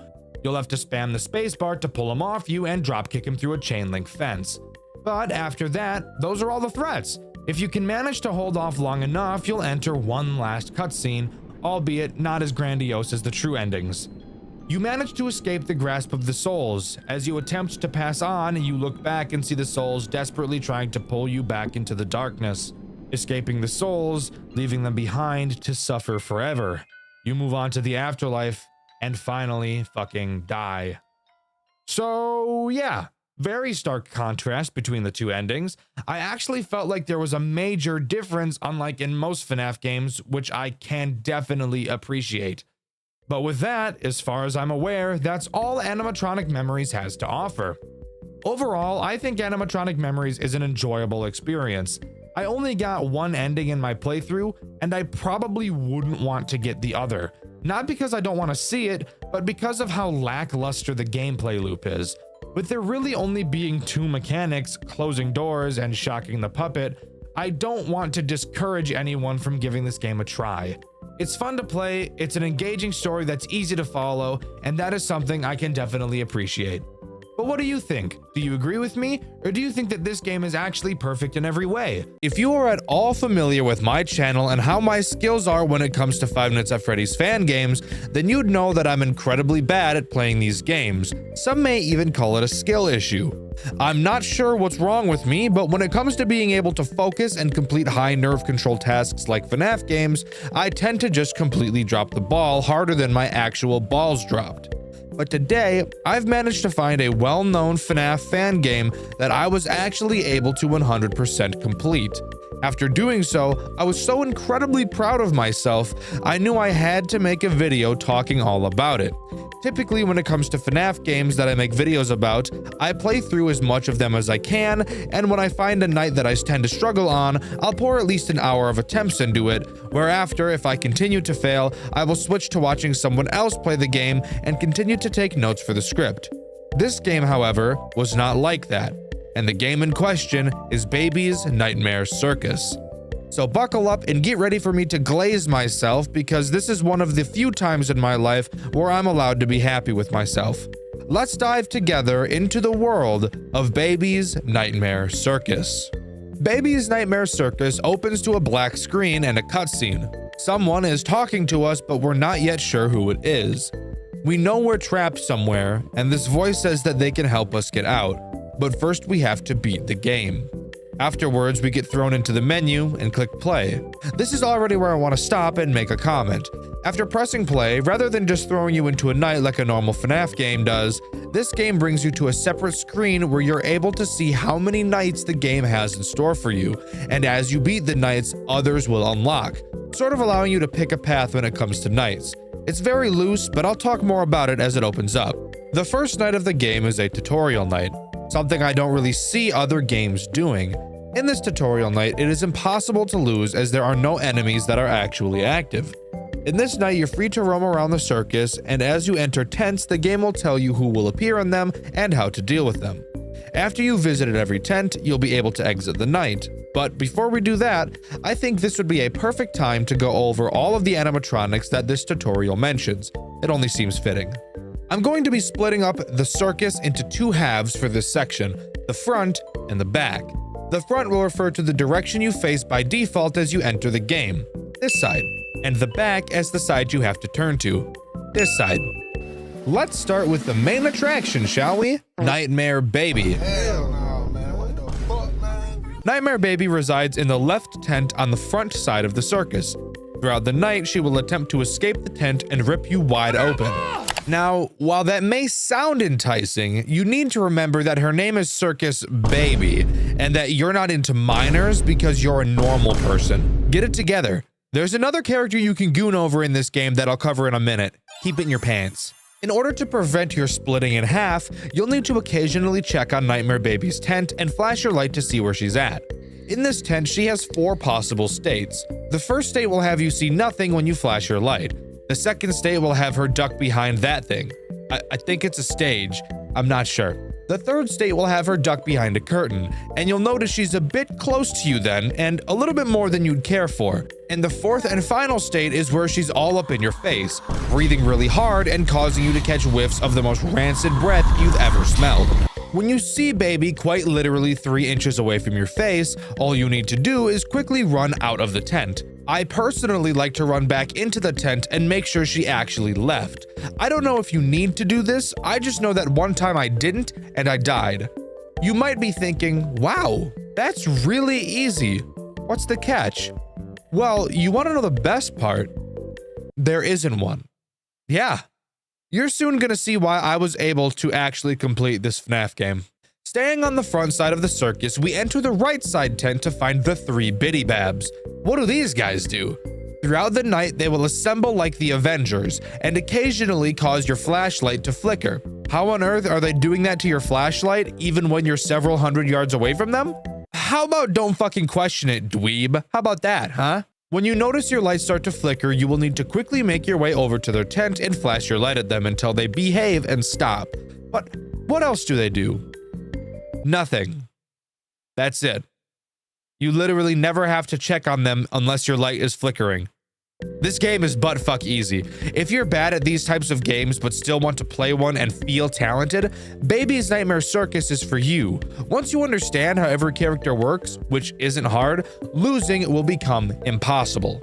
Turning around to the back of the circus, starting with the right tent, we have a very interesting character. That character being absolutely fucking nobody, because there's no animatronic in here. Instead, it's just a music box system which powers Bellora's song. She dances to it throughout the night, so we have to make sure we keep it wound up. Speaking of Bellora, heading over to the left tent is where she is. This tall glass of water looking ass will spin around in a circle on her stage. All you have to do is watch her. Literally. This is perfect for you freaks. You get paid to goon. And no, I'm not kidding. That's literally all you have to do. You'll see on the bottom of your screen a meter. It will fill up the longer you look at her and will decrease if you're not looking at her. And with Bellora out of the way, that's literally all of the characters and all of the threats in the game. I'm not joking. What? Huh? What's that? Does your flashlight at least have a power system to prevent you from easily cheesing everything ever? Oh, no. No, it doesn't. That would be too difficult. How does this game sound, guys? You might be wondering why I'm even covering it if there isn't a mechanic that's mildly annoying for me to point at and say, this motherfuck fucking sucks, fuck shit, fuck ass shit, fuck bitch. Well, I promise that there's something interesting about this game, and if you can stick it out with me to the end, you'll see what I'm talking about. As I stated previously, there are multiple different nights, but calling them levels and minigames makes much more sense. The three main levels are called the easy way, the medium way, and the hard way. That last one being a reference to my nards. All three are pretty boring and are just a slightly more difficult version of the last. You may find yourself getting a little stuck on the medium way, however, and to counter that, let me tell you the god strategy that will make completing these nights 100% possible every single time. Okay, so the night starts. Here's what you're gonna do. Immediately turn around and go check on Ballora until her meter is full. Then go over to the music box and yank on its crank. Next, you'll go back over to Ballora and fill her up again. Pause. And finally, you'll turn around and check Baby's location. If at any point you see the lights flicker, stop what you're doing and flash the Biddy Babs, and check on Baby again before you turn around to go goon to Ballora. Repeat this pattern and congratulations, you've mastered Baby's Nightmare Circus. There's quite literally nothing more you need to do. Something you will notice incredibly quickly while playing this game is that most, if not all, characters are dealt with by looking at them. Which, by the way, is the exact same mechanic as another disgusting FNAF game I'll be covering in the near future. Want to know one more super cool thing about the main gameplay loop here? No? Well, too bad. I'm going to tell you anyway. I personally have never had the Biddy Babs attack more than twice in a night. And usually they only ever attacked once, and that was right at the start of the night.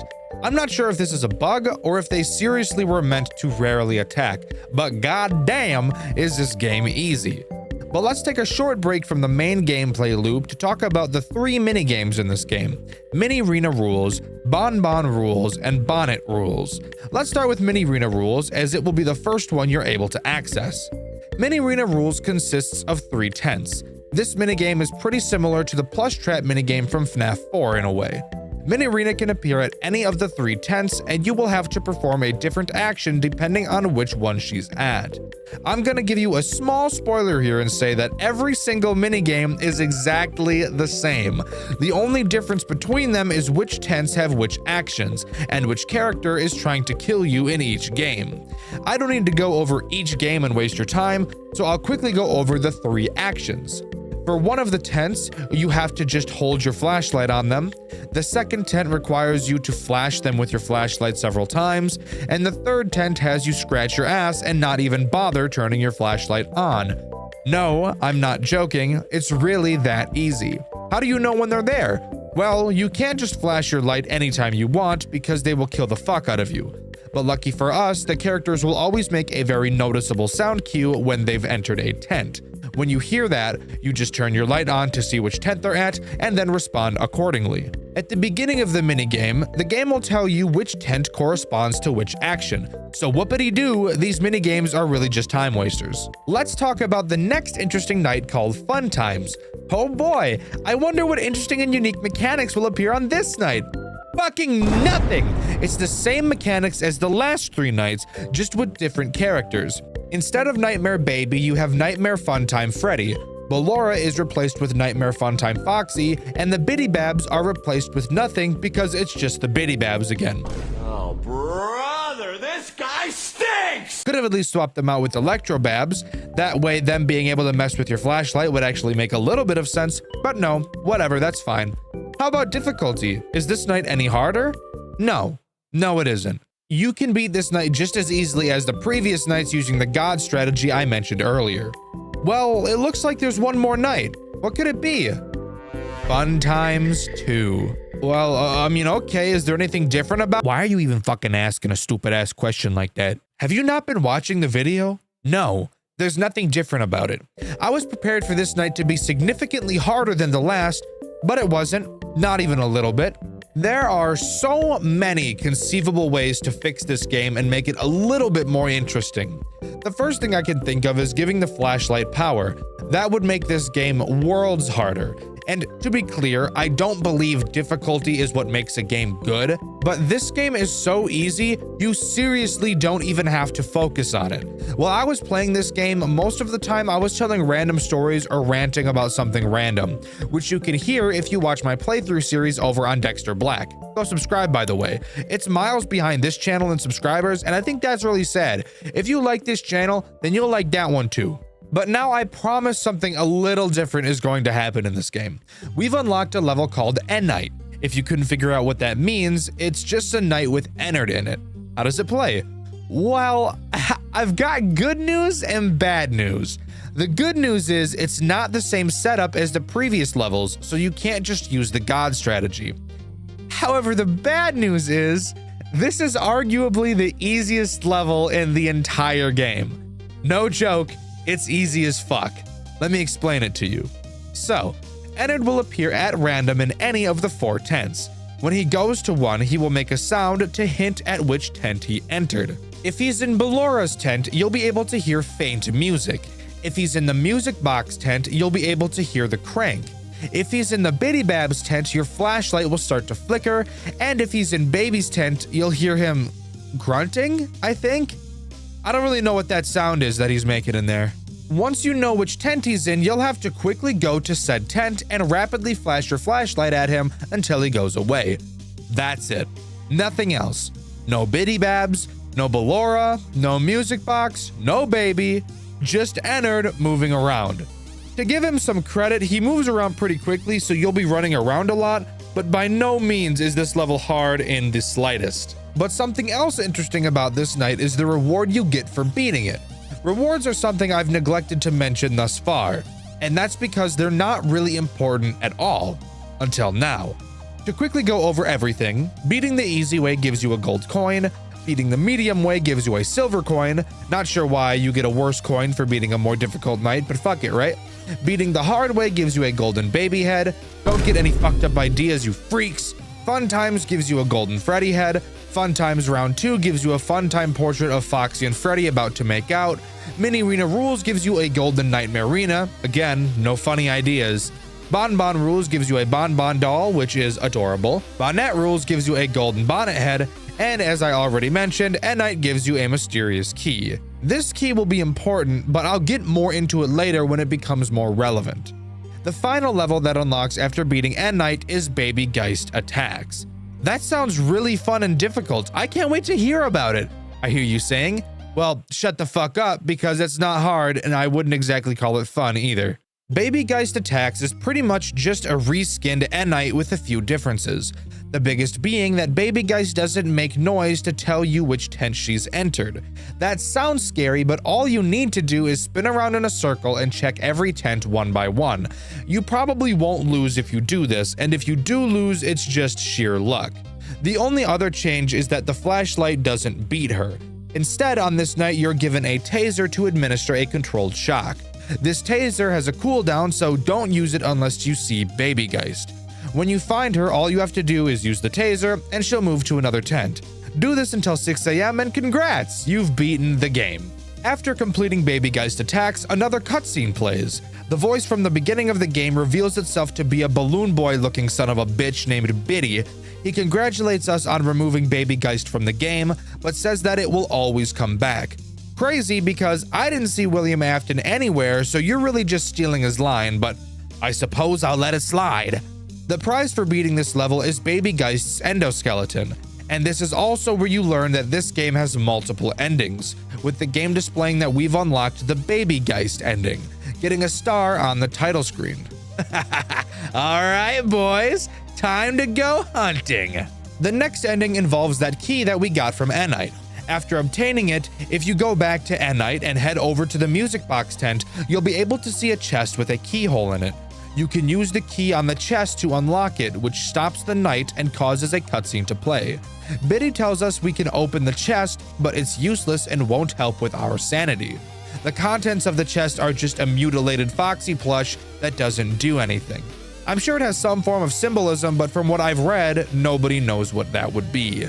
The final ending I have to talk about is called the Broken Ending, and getting it is a bit more interesting than the other two.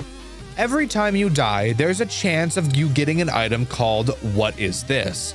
Trust me, getting this item isn't the easiest, since dying in this game is pretty hard if you couldn't tell. When you interact with this item in the prize corner, it will tell you that you can break the game by finding a red line and holding the keys on your keyboard to the letters in the name Biddy. By entering any of the normal levels and turning around, you'll be able to see a faint red line in the sky. If you hold down those letters and click the line, the game will freak the fuck out, and an 8-bit minigame will begin. You'll see an 8-bit version of Biddy on your screen, and clicking him will cause him to melt, and several more will appear on screen afterwards. After committing Biddy genocide, the Destroy Him minigame will begin. Biddy will start spinning in a circle, and you'll have to click him multiple times, with him becoming faster and faster the more you click him. After beating him, a distorted version of his face will appear, and the player will notice they're stuck inside their own broken mind. By the way, if you want a quick lore dump, the player in the game got stuck inside of his own game and he's trying to get out. Pretty simple. And with that, that's all Baby's Nightmare Circus has to offer. There's actually one pretty large segment I neglected to mention, that being Classic Mode. After beating Baby Geist attacks, you'll be able to unlock Classic Mode, one last chance for the developer to escape the game. Classic Mode looks similar to a normal FNAF game, and the first night would have you think that it is. Night 1 plays normal. With characters coming to your doors, you can check cameras and close the doors whenever they get too close. It's not too hard because it's only Night 1, and upon trying to enter Night 2, Biddy shows himself. He says he doesn't want these last 5 nights to be a boring FNAF game. He says he's going to remove the doors. Fun fact about Night 1, it's actually impossible to lose. Even if you close the doors the entire night, the power drops at a constant rate. Night 1 is completely scripted, so losing can't happen. Just something fun to note. And beating Night 1 will give you some gold coins. Night 2 starts in a backstage-like area where you have to go back and forth staring at different animatronics, with Freddy getting a bit too close at times. After doing this for a bit, you'll get jump scared by Biddy, and then Night 2 actually begins. At this point, you'll be placed in a vent with Funtime Foxy as your main threat. You'll have to slowly crawl forward and listen for Foxy crawling around. When you hear him, you need to stop moving. Once his banging stops, you can keep moving. Incredibly easy, but something cool is that halfway through you'll be able to see Foxy's eye. Just a nice little touch that I thought was pretty sick. After beating Night 2, you'll be given a Funtime Foxy doll, which is just adorable. Night 3 is my favorite of the 5 nights in Classic Mode. You're placed in front of a shelf, and you'll have to make sure that several Biddy Babs don't see you. You'll be able to see their eyes peering at you, and you'll have to move different objects on the shelf in order to block their vision of you until the night ends. It's not hard by any means, but I just thought this night was really fun. Beating Night 3 will give you a Golden Nightmare Biddy Bab statue.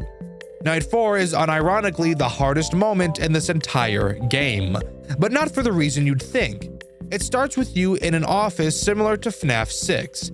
After turning on the computer, you'll be greeted with 3 buttons: a camera button, a ventilation button, and a let's play button. On the cameras, you'll be able to see Ennard and Baby Geist moving around. The cameras are useless, by the way, and serve no purpose as they're not actually moving around any map. The ventilation is what really matters. Throughout the night, it will decrease, and you'll have to constantly check it and keep winding it up. I don't know why the ventilation is like a music box, but just don't think about it, I guess. The Let's Play button is what is actually important. The minigame here is just Pong, but you control both paddles. Every time the ball hits a paddle, you'll get a point. After you reach 40 points, you'll be redirected to a new minigame. And this new minigame is the reason this night is the hardest. This new minigame is similar to a bullet hell, where you have to move your player up and down to avoid obstacles approaching you. It starts off pretty easy, with several Balloras dancing towards you. After a bit, they start to rotate, definitely a little more challenging, but still nothing hard. Then, out of fucking nowhere, the screen starts to shift up. And this is why this night is so hard. This section is so disorienting, because not only do the Balloras scroll, your player scrolls as well. And right when it happens, you'll be holding up to avoid a Ballora. But then the screen will start pushing you up as you're holding up, causing you to move right into Bellora's ass, which isn't unappealing, but I'm trying to beat the game right now, not beat my meat. This minigame isn't literally super hard, but it's mildly frustrating enough for me to feel the need to mention it. I did not have a lot of fun with this section, and you can see my salt over on the Dexter Black channel. After the fuckhead Belloras, you'll have a few lol bits to dodge, and after that, you're home free, and you will get an old TV as a reward. Night 5 begins with Biddy telling you there's actually no way to escape and that he's been lying to us this whole time. We get so pissed we actually start punching the fuck out of him, which I think is hilarious and totally deserved. After a large enough beating, he transforms into Nightmare Biddy, and we learn that the final night is a battle against him. Can you guess how you beat him? If you said your flashlight, you'd be unsurprisingly correct. You'll be placed back into the office you saw on night 1, but with no cameras and no doors. To be fair, he did say he was gonna get rid of your doors, so I guess he's not a complete liar. Your goal on this night is to deplete his power using a panel in your office. When you press the deplete button, it will very slowly drain Biddy's power. He'll be attacking you the whole time. You'll be able to hear him making noise in one of your ears, which is a level of ASMR I was never ready for. I see. What the fuck is he saying? Goes on crack. When you hear him on a side of your room, you'll have to peek out of the door on that side and flash him with your flashlight to keep him away. Do this until the power is depleted, and congrats, you've beaten Biddy. You're given a book with his face on it, and the game seemingly comes to a close. But judging by the word seemingly, I'm sure you know we're not done yet. Going to the prize corner, you can actually look inside the book and see every character you've gone up against in classic mode, with the exception of one grayed out silhouette we haven't seen before. Clicking on that page throws you into one final boss fight with Mr. Afton. Oh shit, I guess he does always come back. This fight, while unique, also isn't hard like the rest of the game. In this fight, you'll be back in the office again. This time, you'll have your doors and your cameras, which are actually useful this time around. If you ever see Afton in one of your hallways, you'll have to quickly, and I do mean quickly, close the doors until he leaves. This is the only difficult part of this boss fight. The speed you have to have, it isn't anything crazy like some other FNAF games, but for this game, it's incredibly noticeable. The only other place Afton can be seen is in your vents. If you see him there, you'll just have to stare at him on the cameras until he leaves. That can get scary because of your power situation, but I've got a small theory about that. I don't think your power can run out. I honestly believe that your power decreases at a constant rate like it does in night 1. I never lost due to running out of power, so that's something I can't confirm. But let me know your guys' experience with it in the comments. After beating Mr. Afton, the game pretty much is over. We have 3 more prizes to collect though, and these can be collected in 2 hidden minigames. The final prize you get from unlocking all the prizes. The first minigame can be found on night 2. Instead of moving forward in the vents, you can hold S to move backwards. Once you move your character off screen, you'll be thrown into a minigame where all you have to do is walk forward and collect a plushie. That plushie being the prize that gets added to the prize corner. But before collecting it, you'll notice a shelf that looks oddly familiar. It's the same shelf that's on night 3. You'll need to take note of the order that the objects are placed on this shelf. On night 3, while defending yourself from the Biddy Babs, you'll have to arrange the different items on the shelf in the same order you saw them in the minigame. I recommend just taking a picture of it like I did. After doing so, you'll be thrown into another minigame where you also just walk around and grab a plushie. After doing so, you'll unlock the final prize, which is just a picture of multiple locations you've seen throughout the game.